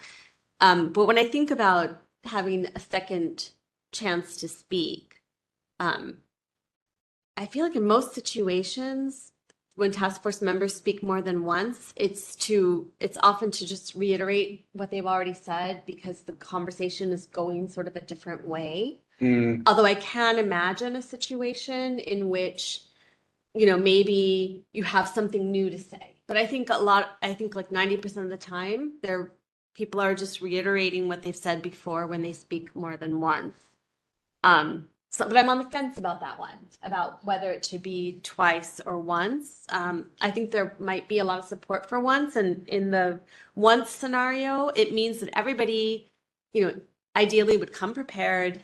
They know what their take is on the issue. They share their take with everybody. We hear everybody's take, and then we vote. And it's not like a prolonged discussion where we're trying to achieve consensus or bring out every nuance, but we're just understanding the position of everyone on the task force who wants to state their position. And I feel like that could work as an alternative model to the model we have now, but I also understand why, maybe saying twice is, gives everybody maximum chance to hear things and maybe come up with something new that they haven't already said. On this issue of allowing people by vote to give somebody yet another opportunity and kind of override the one-time speaking rule or two-time speaking rule if we made one, my concern is that it puts people in this kind of pressured situation that I feel like a lot of people are not going to say no if a member wants to keep speaking. And I don't know that I want to open that possibility because then I think we might just be left where we are now, which is very, very long discussions that are trying to, where some people are trying to drive towards consensus or change everybody's mind. Yeah. Number one, okay, a few things. I would sooner cut an hour off of each of these meetings at least. So any way that gives a path toward that, perfectly fine. You know what, if they can only speak once, I don't think, especially the way that my rules phrase this is during deliberations, I don't think speaking once is really a deliberation. I think we're just speaking our piece and calling it a day. I have just as much a problem with people who are doing that in deliberations as I do with people who are monopolizing their question and answer time and not only just asking questions that they don't necessarily need to, but also litigating the case for whoever it is that they're talking to. Like the way that they're just like trying to like steer the conversation toward what they believe the violation might be, et cetera. I feel like there's quite a bit of that goes on that's really frustrating to listen to. But other than those 2 points, Yeah, I mean, like I said, this is also why I wanted to withdraw it, because I agree with you that that there will be people who are sympathetic to wanting to let people speak more. And that twice is still probably quite a bit for some people who don't know how to control how much they're speaking. And yeah,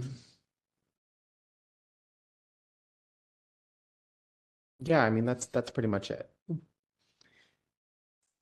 Oh, sorry, I'm kind of tired, so I might be asking something stupid here, but so is there a, are these all sort of suggesting that they're applying only to the discussion deliberation That's portion? yeah. And they're concerned about the Q&A portion? I'm concerned about, yeah, I would, I would like the meetings to be quite a bit shorter, frankly. And, but I also want this motion to pass. So I think that when I suggested it, it was because it was based on one that existed within the Board of Supervisors and because I thought it was palatable for being able to be passed. But if I could, you know, curtail the time on Q&A and deliberations, I would love that. But focusing on deliberations is fine. I wanted to make, the only other point that I was going to make is that if there was a voting on whether someone should speak, I would definitely be one of those people who spoke up. Like, even if I stood alone on it and it made me unpopular to do. If for some reason there had to be like we had to vote on someone speaking a third time, I don't think that we would necessarily win that vote all the time, but certainly if it happened like 4 or 5 meetings in a row, that the same person wants us to vote on them speaking more, that person then develops a record for being the person who's over speaking all the time. So that's my only other thought that I forgot earlier. I mean, there's a nice wording here that talks, instead of saying during discussion portion, Mhm. about any phase of the, you know, hearing, or I forget how it's actually put, but I'm not adverse to thinking about a 1 turn or 2 turn on Q&A as well. I would like it to come, like the rule to actually come from either you or Chair Schmidt, because like I said, I tried this before and I like where I went with it, but I would rather support you on it. So, and if it's such that like you want, you know, a 1 turn policy, I think that's fine. It's very different, I just want to say, than what you originally proposed, which was 9:30 p.m. end time. And I think that people had concerns. I don't think it had anything to do with that it came from you. Right. Supported, but I'll just, No, I think that I actually think it was legitimately, it was pretty split, but I think it was an absence issue. I feel like it may have actually passed. A couple people that weren't there were there. But I still think that this addresses it in a way that's still more palatable because it's saying, well, we're not going to end meetings early if petitioners are still here. So like we're trying to manage the time issue without sacrificing, you know, the people who are here to have their cases heard. agree with it. We are both correct. Excuse me, Chair Schmidt. We have Lieutenant Hepler's hand raised. Would it be okay if I asked him why? Sure. Sure. Thank you. Oh, that makes sense. Lieutenant Hepler. Yeah, I'm here for 26009. You guys put it over. I was wondering if you still needed me. That matter was closed? I believe so. Because petitioner was not here. Yeah, correct? Yeah. Thank you. Was that correct, directed at the task force? Yeah, I'm just making sure that's correct. That is correct. The Okay, matter is awesome. closed. Thank you so much. Have a good night. Okay, good night. Thank you.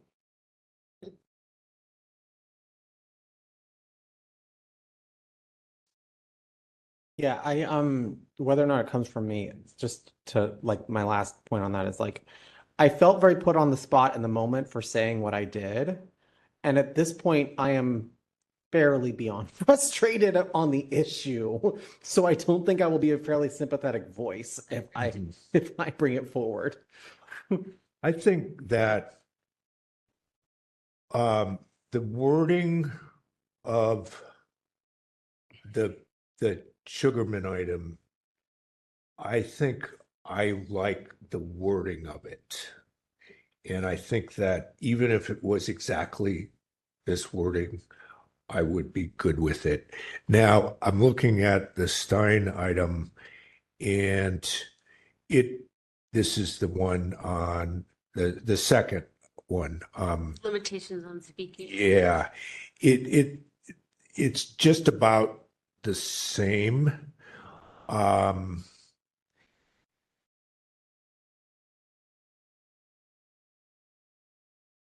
Yeah, it's just about the same in substance. So now, except, well, one small item is one says deliberation, the other one says debate. And then also the last sentence of the Stein item, speak more than 3 minutes. That I don't know if I don't know if I'm feeling that one, the 3 minutes part, because that sounds like a lot to me. 3 minutes out of time? Well, Or it's just too much rule creep. And somebody then has to time it. partly that, yeah, and I don't. So I guess the purpose for the 3 minute item is that we don't end up having someone who feels like they've got their only opportunity and therefore they just go on and on and on and on and on. That must be like maybe how this 3 minute provision would come into play. And so we may, I don't know if we have to turn the timer on for each person. You would have to, and that would be the downside too, in my view. But I also feel like it could hone people's, make them really focus on what it is they need to say. Yeah. For argument's sake, if people only had one turn to speak, then Pat could set a timer the way that she does for other parties. If it was like, oh, it's your turn, then here are your 3 minutes. That's just for argument's sake, though. I'm not necessarily. I'm not married to it. I'm just saying what I was thinking there. No, I mean, it's the thought is good. I'm just trying to figure out if we can put what you said up to then. I don't know if I like the 3 minute provision, to tell you the truth, because it kind of feels like it puts a clock in the middle of everything, and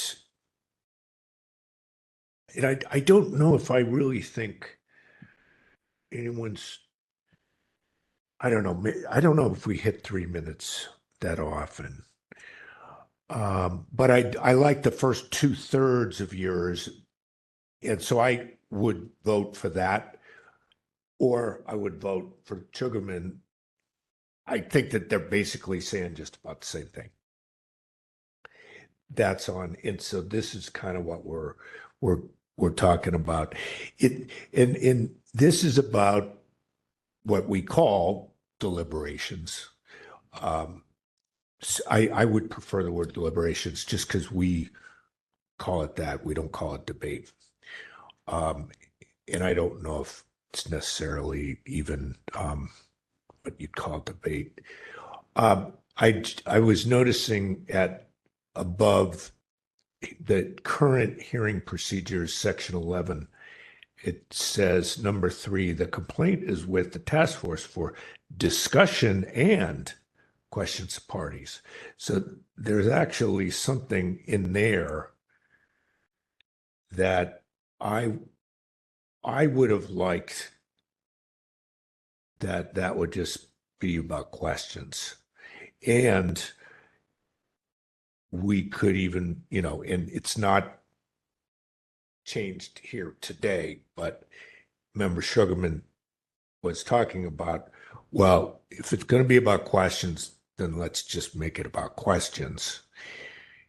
Maybe number 3 needs to be tightened up, which we don't have here today, but we could take out discussion, and because discussion sounds to me a lot like deliberation. And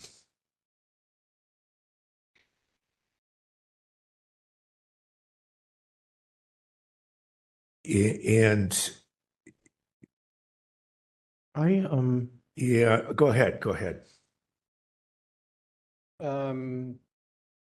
This hasn't been discussed yet, but I support sort of like the gatekeeping idea. It says amends section 6 about agenda items being submitted by task force members. The gatekeeping part that I'm mentioning is that's not listed here is I think they should only be submitted by the chair or vice chair of each subcommittee. Like anyone can prepare, I can prepare the item, but if I didn't submit it to you or Vice Chair Stein, then like. Or like it goes through a committee first. Well, yes, that it goes through your, like a supervising committee, like you're on a committee and then that person vets it and decides to push it forward. Yeah, when I look at this item, the way it's in bold, this one's in bold, the change, I would absolutely vote for this. And what Member Sugarman just said about maybe there's some kind of a gatekeeper, that seems like a good idea too. Maybe we either say, I don't know, maybe we could say it needs to be approved by one other member of the task force, or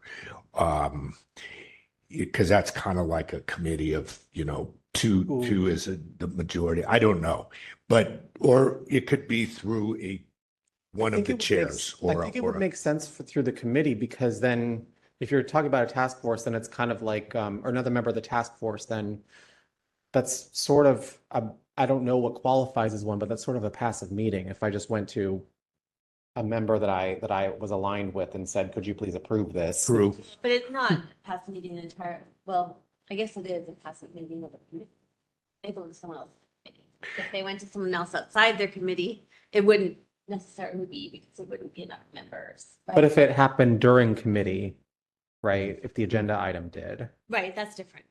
It wouldn't be passive things, it would be during committee. But I was going to say, the one objection I can see to that, it going through committee, is that people will say, but sometimes there's something that's really urgent, like the Commission Streamlining Task Force just voted a certain way, and we need to bring it up at the meeting because, whatever, then it wouldn't have time to go through a committee, and it could be an urgent item that somebody felt was really important to get on the agenda.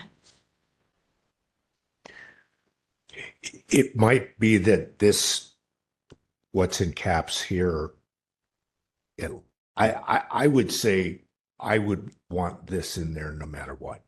And if we can come up with some way to do what we're talking about in terms of like getting some kind of a gatekeeper, that's a good idea too. That's good. I'm good with that also. I just don't know how we Well, it could, so it's got this thing, which, basically I took this by doing a search online to see what other, commissions or boards or whatever government entities require to get things on agendas. And I feel like this statement of, where to go, brief and clear description of the item's purpose and context, that could be something that has to be approved by a chair of a committee or the task force to then get on the agenda, that item be there, item A be there, and it not be a situation where someone says, here's this thing I think should be included. Here's like some text of some bill. I'm going to do a description later, and then it never, appears. It just wouldn't be able to be approved to go on the agenda without these three things. Okay. Because what I'm really objecting to here is just things appearing on the agenda. I don't know why they're there. I don't know what we're supposed to do with them. It's like I can't read it with purpose or intent to evaluate anything really. And it's not something that's really ready to go before the full task force, or maybe even shouldn't go before the full task force. Maybe it should just be an addendum that this thing happened. It's in the packet. We all need to know about it. Someone submitted it as a communication, but it's not an actual agenda item. I think that you could massage that language. I don't know that I don't want it to get muddled with what's happening at the next meeting in terms of speaking times and whatnot. I feel like that's the priority for me, but I feel like you could treat this item. I still want, I think that these agenda items have the potential in the same vein to bloat the meeting runtime by quite a bit. And in that way, I would like, in the same vein of like wanting these items to be more vetted so that we understand what they are. I still think that you can massage it a bit to say that it has to be submitted to your committee chair. And you could do it in a way that's kind of like IDR, like say it is something that's urgent. You could label it as such if it has to be urgent. Like there has to be like, I don't know what the condition is, but I feel like that's still a pretty clear-cut example of what has to be urgent, right? Like if it is something that it would have to have like a deadline, something's coming up that we need to have this done now. Otherwise, then they're labeling it urgent that doesn't need to be urgent. So I don't know how that goes, but I still think that that's. I mean, I'm willing to look at that and try to reword it or massage it a little bit. And I think we did discuss before that we wanted to send things one by one, so it's not kind of overwhelming. We want to send, discrete proposals. Although they could be we could do a package of these, and yet they're each. I don't want to do them in like one per meeting. I'd like to do them all. I think we could. These are pretty concise. And when I would have said one by one, I guess what I had in mind was that we could have, say, 3, 4, 5 of these that we submit, and we don't have to vote them all in as a whole package. We could just see which ones we get a positive vote on from the full task force, or whatever it takes to change a bylaw. I've got a possible edit with the one that's in bold, which is amend section 6. After the word will be considered for the agenda only if, and then I would add in the 3 words, the chair finds they include. Mm-hmm. And that might take care of some of our, what we just talked about, because that gives the chair the ability to gatekeep. And it does put it on the chair to make sure, because, these rules, who's going to enforce A, B, and C, if not, chair or somebody. So only if the chair finds that they include at a minimum. Yeah. Yeah.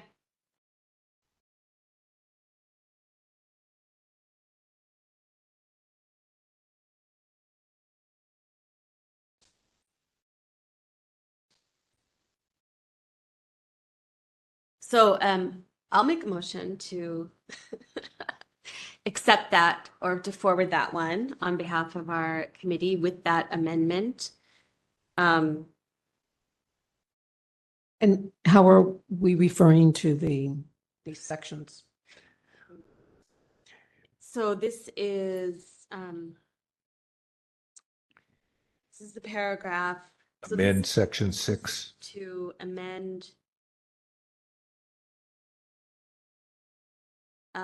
section 6. And the amendment is in bold. The rest is already there in section 6. So we would, this is a proposal to, or a motion to amend section 6 of the task force bylaws.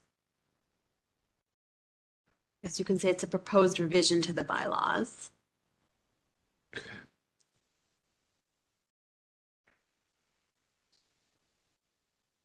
Amend section 6, which is setting agendas in the SOTF bylaws. And we would be adding what's in bold.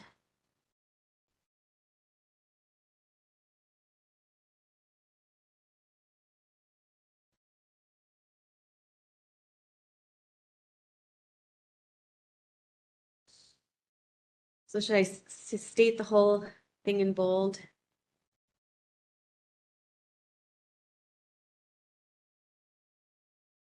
Or should I send it to you? I can Yes, state it for please. the record and then send it to you. Yes, please. But basically, as it currently reads, Section 6 says the task force administrator at the direction of the chair shall prepare the agenda for meetings. Right after that, we would insert agenda items submitted by task force members will be considered for the agenda only if the chair finds that they include at a minimum A, a brief and clear description of the item's purpose and context.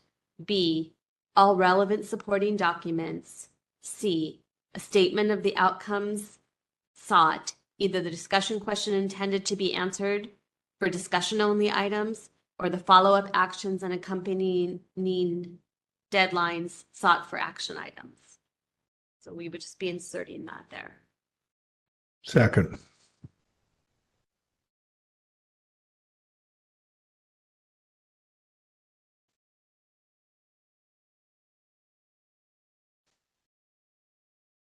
And I will send this to you.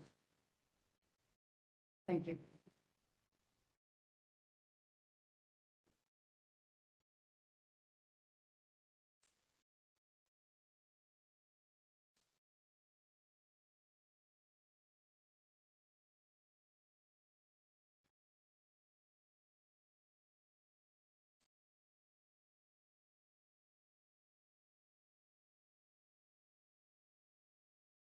Public comment?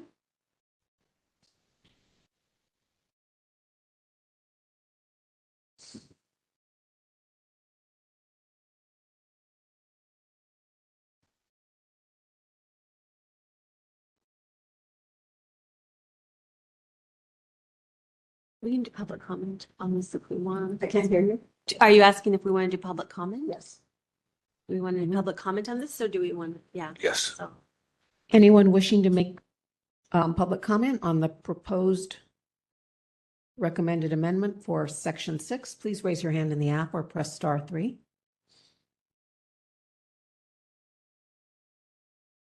We have no one in the room, no hands raised. Let's go ahead and vote on that.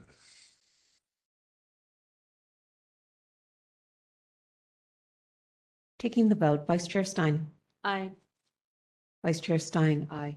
Chair Schmidt. Aye. Chair Schmidt, aye. Member Sugarman. Aye. Member Sugarman, aye. 3 ayes, motion passes. Okay, so we got one done.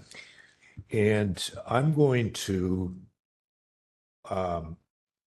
with an open mind, if anyone wants to make any edits that might be necessary, but I'm going to move that we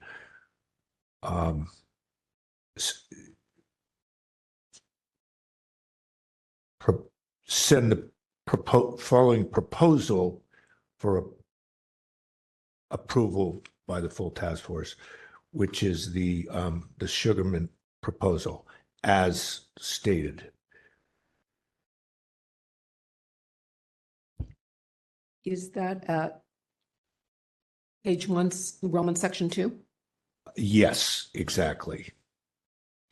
Now, let me just, well, I'll read it. I'll go ahead and just read it, but it's already, we already know what the wording is. During deliberations, members who have once spoken on a particular matter shall not again be entitled to the floor so long as any member who has not spoken desires to speak. Members shall not speak more than twice on the same matter during deliberation unless a majority of the board consents. So, Uh, what? do we- Majority, I'm going to make an edit. Majority of the task force.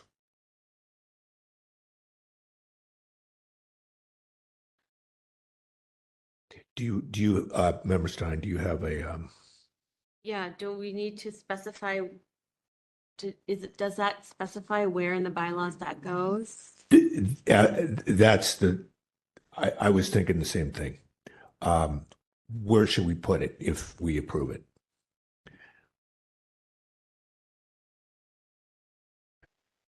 I think we should put it where I had it. Oh, amend section 5. Yeah, conduct of meetings in the SOTF bylaws, add a section E to read limitations on speaking. Good. That's part of my motion too. And one reason I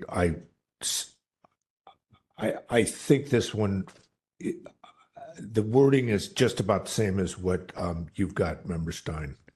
And so I just figure we could say it either way. Either way is fine with me. Can I get a restatement of the language, please? Yes. To amend section 5 to add a section E to read limitations on speaking as follows. During deliberations, members who have once spoken on a particular matter shall not again be entitled to the floor so long as any member who has not spoken desires to speak. Members shall not speak more than twice on the same matter during deliberation unless a majority of the task force consents. Substitute task force for board. Yes. And the question to Member Stein is, do you want to make that no more than once? I would love to make that no more than once, personally. But if this is really what, I won't hold it up for that, but. I already was prepared to withdraw it. Where do you stand? Let's say once. I change it to once. If I would love to try that, and if it doesn't work, Okay. then it can be changed. But I feel like it's another model that I think could be effective. Then I second. So in the third line, beginning members shall not speak more than Once. twice, change that to once. Yes.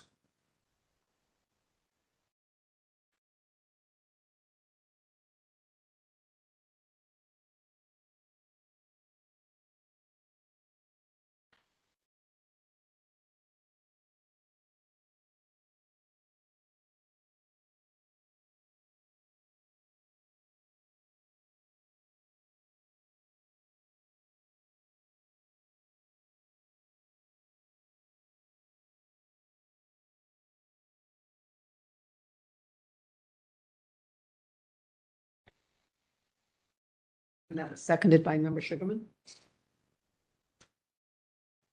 Yes.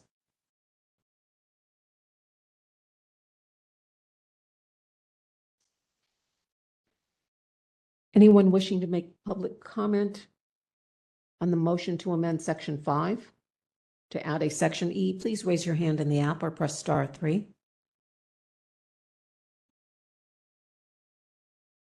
We have no one in the room, no hands raised.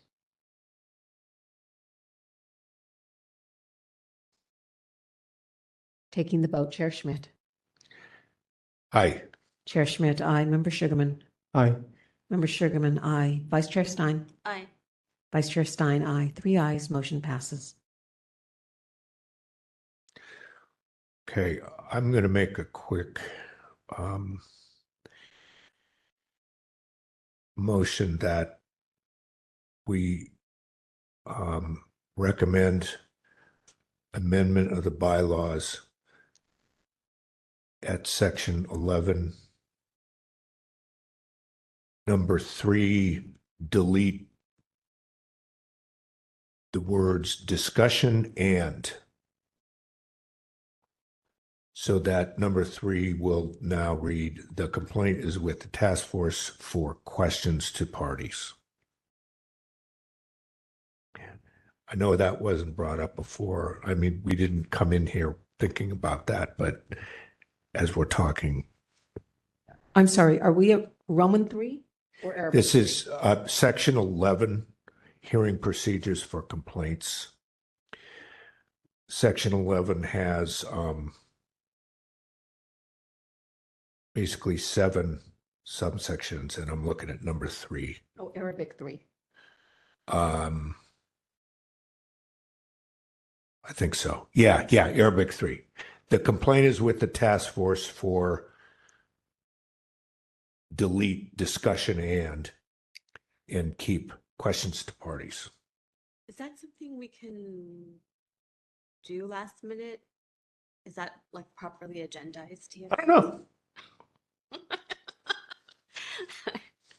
Because right now I'm like, I have to find it. I haven't looked at it.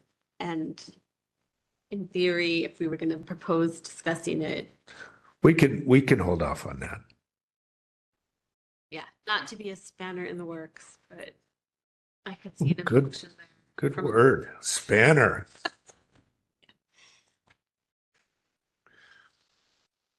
I withdraw that because it was not put up for. And it's a bylaw change, right? And there's sort of stricter rules on that. I thought that the last time that when I brought up the change, this change, that it was suggested, they told me that I would have to call the chair to amend the bylaws to do it. Well, this is going to go to the chair to amend gonna- the bylaws, but even just to discuss it in committee when changing the bylaws is kind of considered a more serious thing. It seems like the public should get noticed on. The bylaws amendment gets a little bit of additional time notice, and so we'll have to do that before the task force meeting coming up, hopefully coming up if we have enough time. Yes, it's 10 days notice. 10 days notice. Okay, so we've got at least two that we've already approved here. And so let's make sure that we're gonna get this onto, we gotta get the bylaws. If we want to get this on our next meeting, which I think we still can. Yeah, we've got time. Does anyone like in any of the other ones that you want to talk about? And one thing that I think this was also Member Sugarman. This was Member Stein. The number 5 to say after 30 minutes have elapsed, deliberation will be limited to offering of motions. I kind of like that one too. I don't know if that's like sort of gilding the lily here after we've done 1 and 2, but we're looking for ways to cut time, and we're looking for ways where if it's in the rules, we can be in a hearing and any one of us can say, hey, wait a minute, what about that rule? Like, we're not supposed to do that. And so this would give us ammunition to shorten our meetings. So I like having a bunch of these changes made, and and we're not necessarily going to get everyone or 6 votes for these things too, but that's what I want to consider is changing number 5. I'm gonna step out for a minute, but I will say that if you're trying to get at least one efficiency measure pass, that you should put this on like the agenda as well. That way, if for some reason the speaking once thing does not go through, then maybe the 35 minutes thing will. 30, Okay. but yes. Can we take a short break? Yeah. Let's Take a break. Towards the end. Yeah, let's go to 55 after. How you doing there? The microphones are still on. The meeting is in recess at 7:49 PM. Microphones are off.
Microphones are on. The committee is present at 7:59 PM. We're back in session. Okay. So I'm not really that interested in the item that I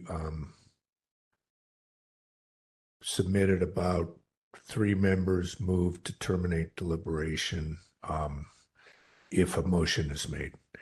I don't know if I necessarily am that wedded to that.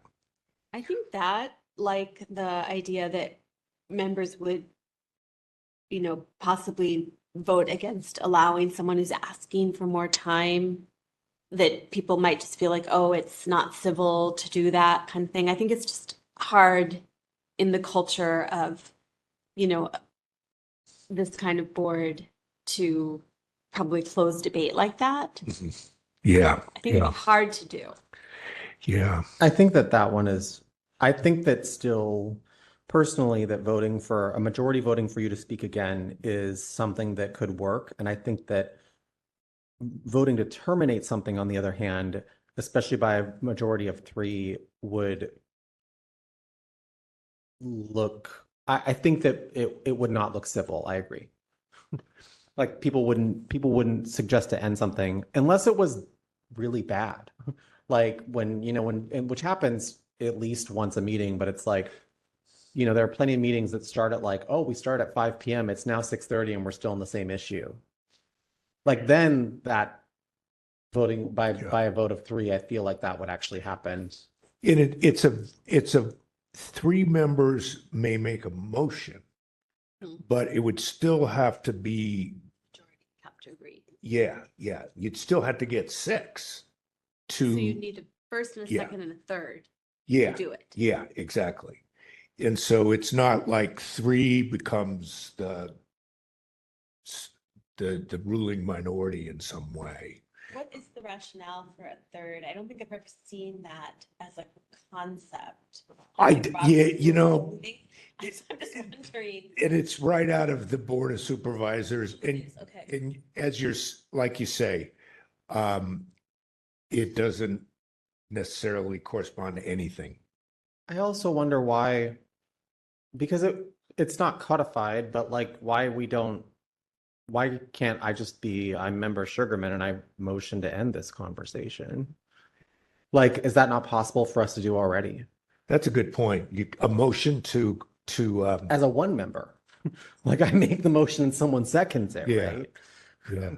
So let's, I'm not gonna myself spend more time on that. We'll just let that one hang. I do still like number 5, and that's what we were on when we were talking earlier. And so, and other than 5 is basically any kind of time limit changes. As you know, I like to cut time for both, complainant, respondent, and for rebuttals. But I don't know if we have consensus on those here. And I know I've lost before on those before the task force. So I'm not going to necessarily make any kind of motions on that. Although unless we have edits to number 5, I'm probably going to just say, let's see if we like adding into number 5, section 11, number 5. I just have a question, which is, how would we know that 30 minutes have elapsed? We would have to just keep track of it ourselves. That's a good point. So maybe that becomes like a quick notation that. It says on number 5, the complaint is with the task force for motion and deliberation, meaning they've presented their arguments, their rebuttals. We've had Q&A. Now it's to us for motion and deliberation. There's no reason why Pat can't set, or not Pat, because you're not there anymore, but the administrator can't set a 30-minute time limit at that point. Yeah, I'm going to take out in the hearing because that's confusing. We just say after 30 minutes have elapsed, because it seems like logically, basically, this provision is about deliberation. So when deliberation starts, timer, Yes. 30 minutes. And then when 30 minutes hits, then it's motions only. If you don't have a motion to bring, you shut up. That's, I think, that's the theory here. I have a question about numbers 6 and 7 because they seem like they're still part of number 5. Right? Because I feel like that, like on where it says number 7, where they may vote on one of the following actions, I feel like that works, except for you could add part D, which is make a motion to continue. Yeah, I don't understand why 6 is even there, to tell you the truth. I mean, maybe it's public comment is only on motions. Like if someone makes a motion and seconded, then you have public comment. But I'm saying it, if you look at, well, I'm just interpreting this my own way. But if you're at number 5 and you only can make motions after 30 minutes, then at the bottom of that, where it says number 7, the motion to find no violation or to find a violation or to make a motion to take no further action and close the file, I feel like that's pretty complete. And it just needs part D, a motion to continue. Like those are the 4 options you have for motions. So you're okay. I think I know where you're going. So number 5, the idea is the 30-minute timer. So what we could, instead of putting it at 5, we say at number 7, we could say after 30 minutes of deliberation, the task force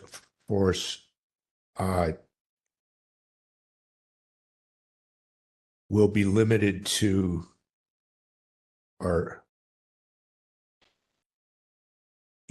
will be limited to the following actions. Yeah. And then we're not adding anything to 5. And we're putting in that 30 minutes, and we're using existing language like you just noticed. Yeah, I think that makes sense to me, because if you're deliberating for, let's just say, more than an hour, right? Yeah. Then you're stalemated and you don't know what the motion should be, and these are the only options in front of you. So you can take it for another day, like go into the next meeting, or you can make a motion, and that's it. As opposed to like still deliberating over what the motion, should be.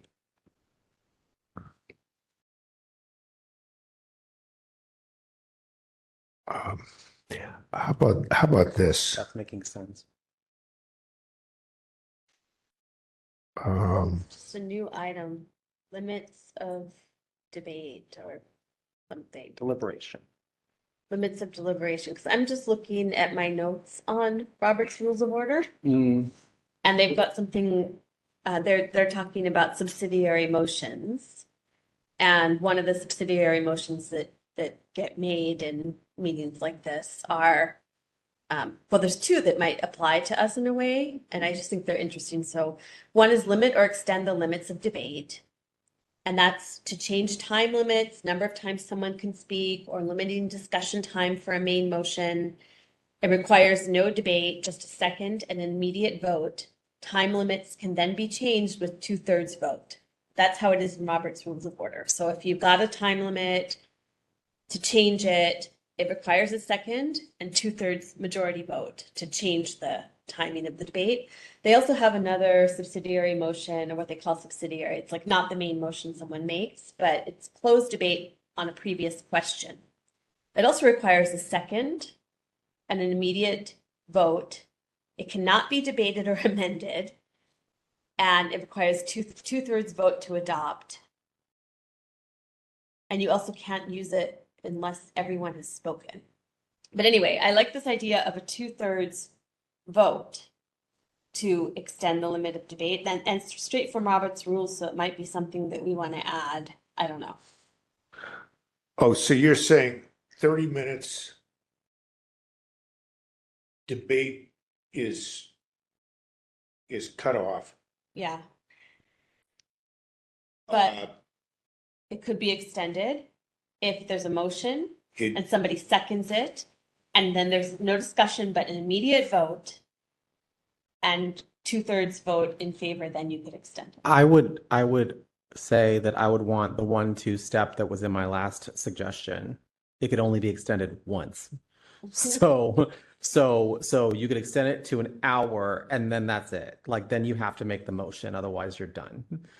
I don't like it because I think Okay. that 30 minutes is plenty. I think so too. Okay, then we don't have to say it. I mean, I think it would still potentially apply if we go by Robert's rules. But Yeah, I yeah. thought it might make it more palatable, but yeah, okay. So yeah. Throwing it out there. Well, are you saying that there is a way that we could cut off deliberation at any time by using Robert's rules? Well, it says closed debate on the previous question. I might have to go back. These are just my notes on Robert's rules. But I think somebody could make a motion to close debate and that it requires a second, an immediate vote. It cannot be debated or amended, the actual motion to close the debate. Yeah. And then it requires two-thirds vote to adopt. But it says you shouldn't use this unless everyone has spoken. So you can't like have two people speak and then make a move to close the debate. Yeah. So this is a concept that does exist in Robert's rules, and my note that don't use unless everyone has spoken, that might just be an etiquette thing, or it might be a general rule thing. I'd say like if it's in Robert's rules, then it can be tried. Yeah. Try it out. Yeah. I'm just throwing it out. Yeah. Yeah.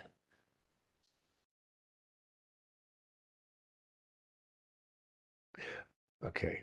I like the After- idea of 30 minutes. After 30 minutes of deliberation, number 7 will be, okay, that I'm going to make a motion. Motion to forward the recommendation to the task force to amend section 11, subsection 7.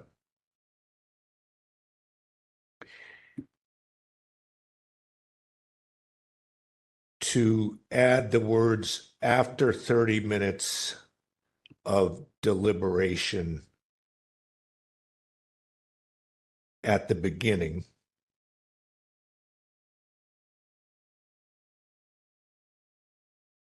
At the beginning of section. And so Item 7? so after 30 minutes of deliberation, the task force, those would be the first 8 words of number 7. And substitute for may vote to take one of the words can only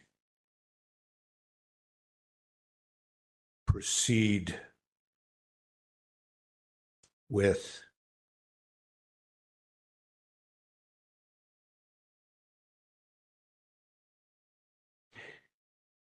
and that is my motion. I'm sorry, I'm lost. So I made the motion and then I'll sort of, now that I made it, I'll go through it again. So existing 7, we start with the words after 30 minutes of deliberation. We keep the words the task force. And then instead of the words may vote to take one of, we delete that and instead say can only proceed with So it reads, after 30 minutes of deliberation, the task force can only proceed with the following actions. How about must proceed with?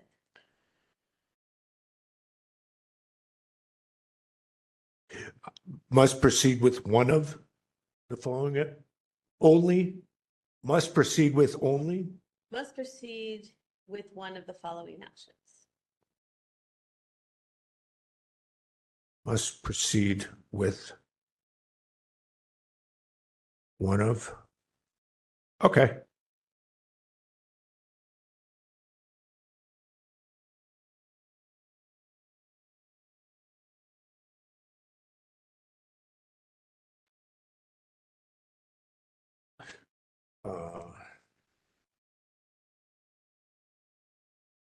I think that's the right language.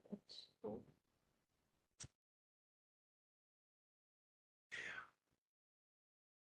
And then are we adding? I'm gonna withdraw that. I'm sorry, but I thought of a better way to do it. Are we keeping after 30 minutes of deliberation?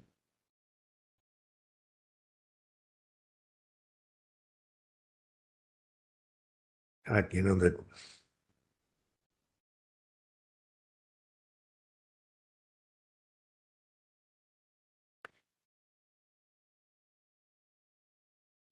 What I'm thinking now is that at number 7, we say deliberation is closed after 30 minutes.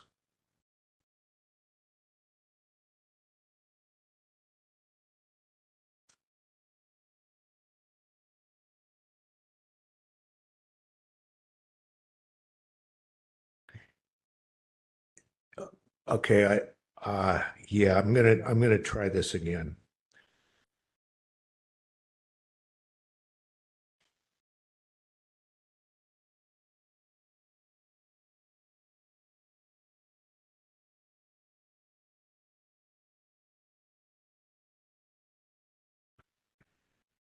Okay, thereafter.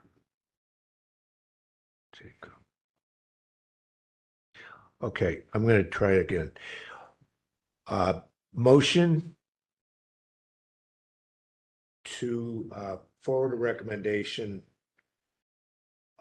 to the task force of a bylaw change at section 11, number 7. Number 7, to insert the words deliberation is closed after 30 minutes.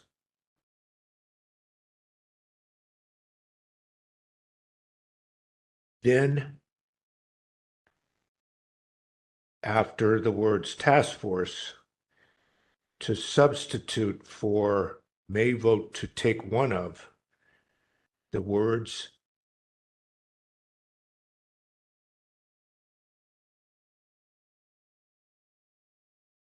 is only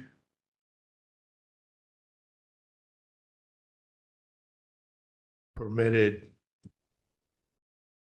to take one of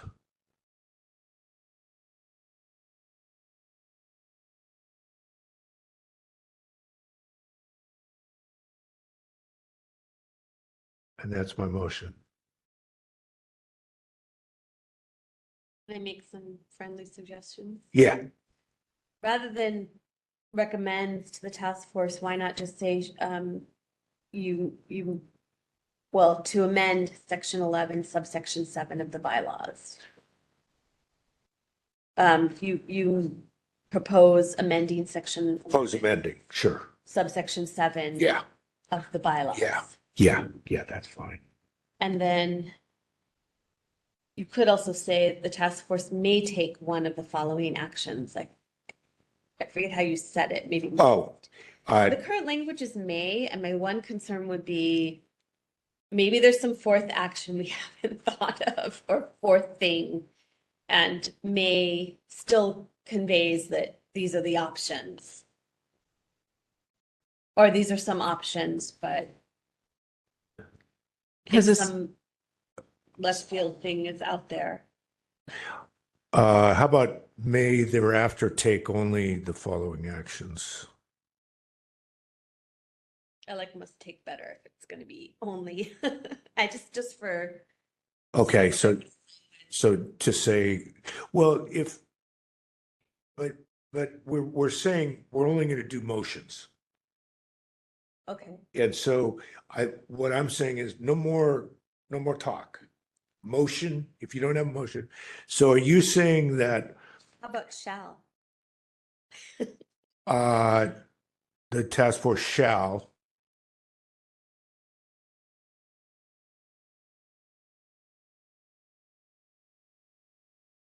Take one of the following options. the problem is that a member makes a motion that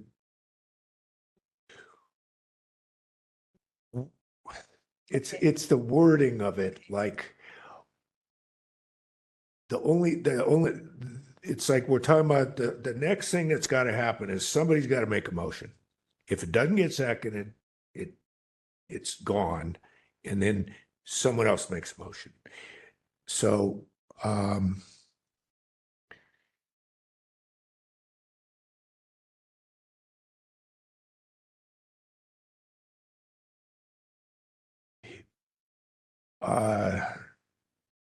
must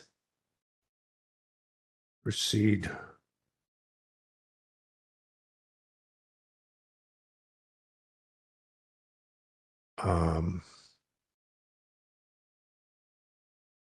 Must vote to take one of the following. well, that's the thing, is you don't vote because we're not voting. It's about making a motion. Okay. Must proceed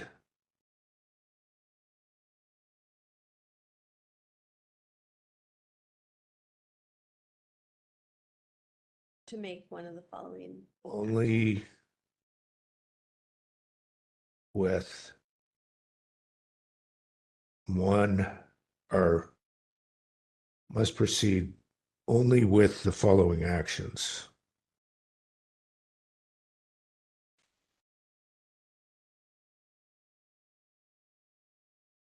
Can I throw out another idea? Yeah. Must. Could you just say must make a motion, A, to find a violation, B, to find no violation, C, to take no further action? Take no further action and close the file. I'm just looking at how make a motion is repeated in each of these, and that's kind of what you're trying to get done.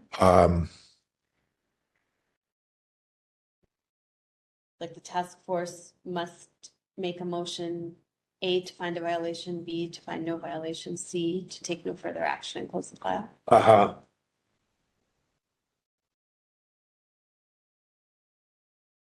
And if I'm missing a nuance of what you're trying to do, that could be because We're in I'm not India.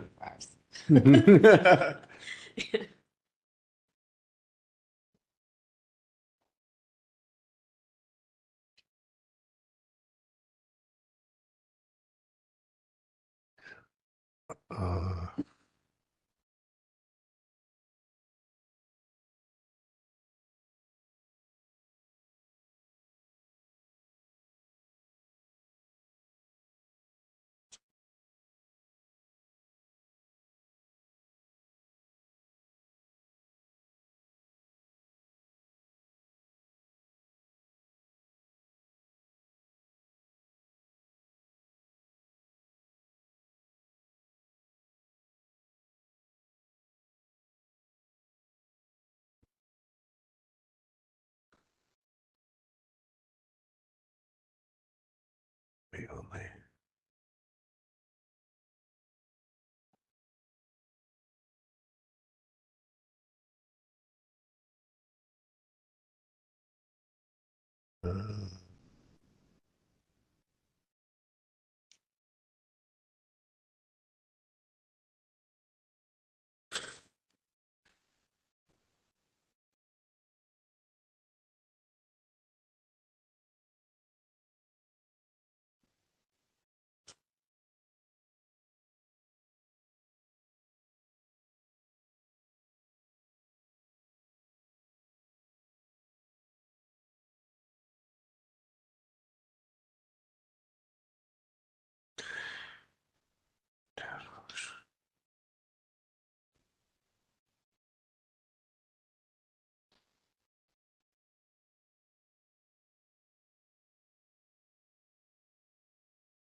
Okay, I'm just saying this, the task force must proceed directly to one of the following actions. And then we have the three. Plus the fourth. That's not there. Huh? D, motion to continue. Yeah. There's a D? Well, there isn't in the document, but I suggested that's the only one missing. What is it again? The following actions being, must proceed to one of the following actions, either a violation, no violation, or C, to close the matter, or D, to continue the matter. To further. To further the matter, to continue it. Yeah. Okay. So you want to add in a D or? Yeah, I do. Oh, okay. Okay. Okay. So is that to take out may vote to take one of, and then, because this wording was horrible, vote to make a motion, like that doesn't make any sense. It's like backwards. The existing wording, but so I'm taking out may vote to take one of, so it'll read the task force must proceed directly to one of the following actions. And then we're going to have A, B, C, D. Mhm. Does that work? So D is to make a continue motion it. to continue the matter. Yeah. Okay.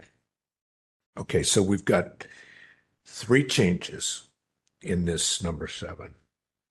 You do? Oh, you're striking some D is language, one of them. you're adding deliberations closed after 30 minutes beginning, and then you're adding D, make a motion to continue the matter. Yeah. Okay. Yeah. So the 3 parts of the motion, we've already got deliberation is closed after 30 minutes. That's done. The second part is take out may vote to take one of, or may vote to take. So that's 4 words are eliminated. And add 4 words in, must proceed directly to. So must proceed directly to replaces may vote to take. And then the third part of this is, I'll let Member Sugarman say it, D, Continue the matter. continue the matter. Okay, I think that's my motion.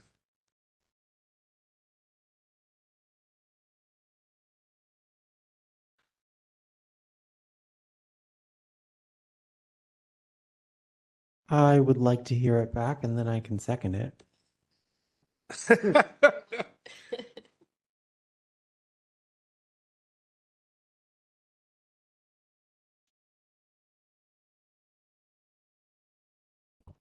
So the 3 sections are insert the words deliberation is closed after 30 minutes, Period.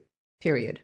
The second change is after the task force, substitute 4 words, may vote to take with 4 different words, must proceed directly to. And the third addition, the third change is to add a section D, a motion to continue. Is it make a motion to continue the matter? Oh, make a motion. That'll be D.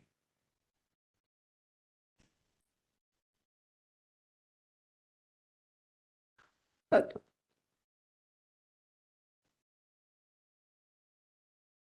going back to Vice Chair Stein's observation, after the 4 words must proceed directly to, make a motion to A,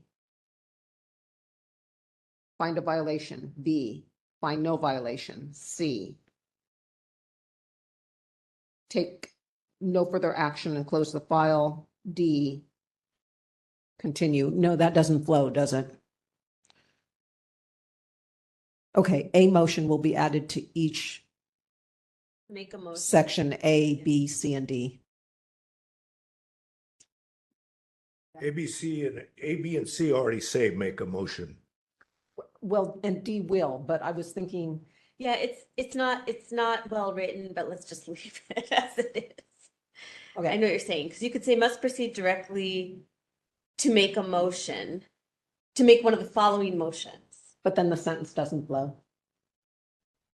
Must proceed directly. Yeah, I mean, it's a little awkward, so I would just leave it, yeah. And just make D make a motion to continue the matter. Okay, the lead into the motion is moved by Chair Schmidt to forward the recommendation to the task force to amend a bylaw change at section 11, subsection 7 with those 3 items. I don't think I got that right. Forward the recommendation to the task force of a bylaw change? Yes.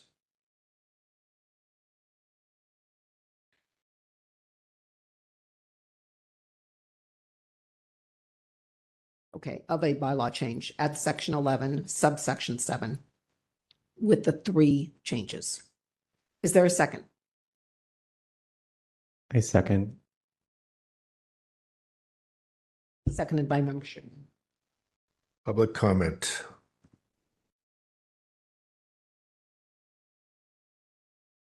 Anyone wishing to make public comment on this motion? To forward a bylaw change to the task force of section 11, subsection 7, please raise your hand in the app or press *3.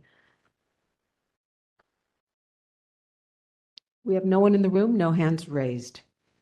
Taking the vote. Chair Schmidt. Aye. Chair Schmidt, aye. Member Sugarman. Aye. Member Sugarman, aye. Vice Chair Stein. Aye. Vice Chair Stein, aye. 3 ayes, motion passes.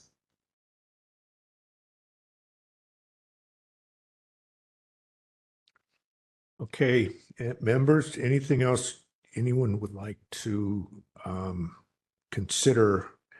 We have 3. And any further out of what we've got put out here that anyone would like to make a motion on?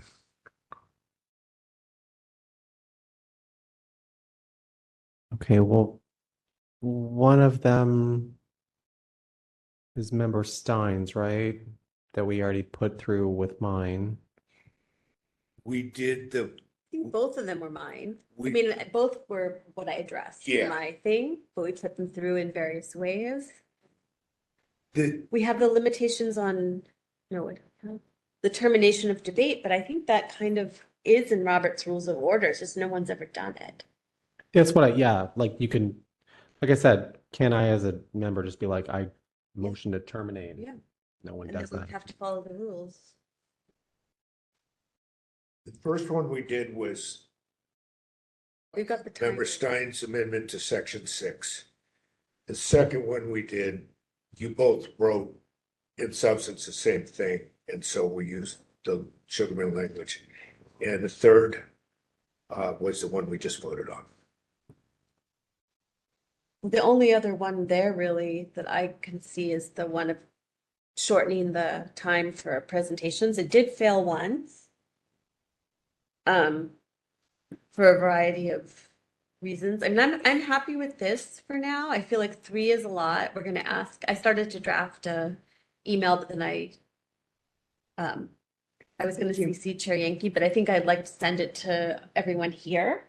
And then you can take a look at it and just forward it to Chair Yankee to get it onto the next agenda. But I think even these 3 things I'm saying, we want them handled as separate items. We don't want them, Yeah. we don't want them voted on. We want them separate items on the 3 up and down agenda. votes. And that's like could potentially be a lot of discussion. So and maybe he won't even put them all on one agenda. I don't know. So I don't know if you want to prioritize them, or maybe he'll come back and ask you about priorities if he decides it's too much for one agenda. I think each one of them is kind of its own story, and I don't see how anyone, I mean, if you all It's gonna go on forever. Yeah, It just will. Yeah, the time that this is gonna take is probably more than it's ever gonna take. Let's try that closing the question rule. Also, I mentioned this before. I still sort of disagree about presentations anyway. I know I remember exactly what you said, and I don't know. The packets are very long. And I feel like there's a number of people who aren't just me who do not remember or saw what happened on page 80 versus page 1 through 50. And so like I feel like the presentations are helpful in that way. You know, to like you're talking about like people giving their opening arguments and stuff, right? Yeah, I even though they are really they are redundant, I agree with you, but like they're helpful for me. And that was the sentiment a few people expressed. That so. seems, yeah, and But I would support it. I just because I support anything that makes the time like that curtails our time a bit, like and helps our time management. But I just I like them. yeah, I think for me, my argument for cutting down on all the presentation time. One, it's not set forth anywhere in the ordinance that there is supposed to be some kind of almost a trial-like existence. Mm-hmm. And we have a file. A lot of this to me it's about the paperwork. And so, and for me, like, I rarely get anything out of what people say. And then the last thing would be that I think they could put it into 3. I think if you give someone 5 minutes, they'll take 5 minutes. If you give them 3, they'll do the same in 3. That's just sort of my take on this. And then how do we find places if we can't find any way to shorten anything, then we're not going to shorten anything. So that's one place where I think, say we have 7 cases, that takes out potentially 28 minutes out of a night. That's some time. Not a lot of people go all 5 minutes. A lot of them don't. So it's not going to be that much. But I think that we have enough sort of not really excitedness about changing the time limits. And we've already gotten 3. I agree. But I do want to make sure we put them all together on the agenda, because I think that to have these as separate things doesn't make any sense to me. The way that things go, let's just these are going to be concise, and I think we can work through them in sequence, and they're going to hopefully, we'll vote on we'll get at least 1 approved and maybe up to 3. I don't know. But let's see if we can get them all put on together. As one item? Well, no. All are voted on together? Each one to be voted on separately. Okay. We're proposing these 3 changes. Right, okay. And, Okay. So we could say, if someone wants to say, oh, I've moved to approve all 3, and we get, 6 people to say, good, then we're fine. But it would be my preferred process that we are able to split them up, and we don't have to have all of them be approved as a package. Is it possible for it to be like on the agenda packet where it's like one agenda item? Yeah. But then there's a bullet point for each one that says discussion and action, discussion and action, discussion and action. I think yeah, we should make it one agenda item. Yeah, and proposed bylaws amendments. And then we just, set it forward as we've done proposed bylaws amendments in the past. Yeah. So clarification, each of these three motions will be an action item on the task force agenda? Yeah. Under one agenda item. They're all within the same agenda item, which is basically just, proposed bylaw changes approved by complaint committee. I'm sending them as I have them for people to check, and then you can potentially just send it on. Excellent. Okay. I think we're done. All right. So if everyone's ready, we can move to number 12.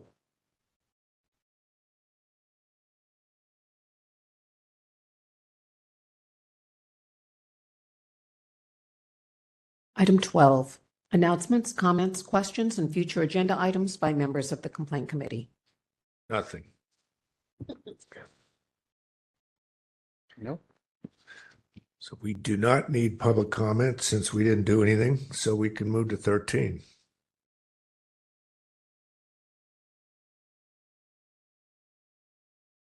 Item 13, adjournment. Move to adjourn. The complaint committee is adjourned at 8:42 p.m. Microphones are off.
You may want to stop the recorder.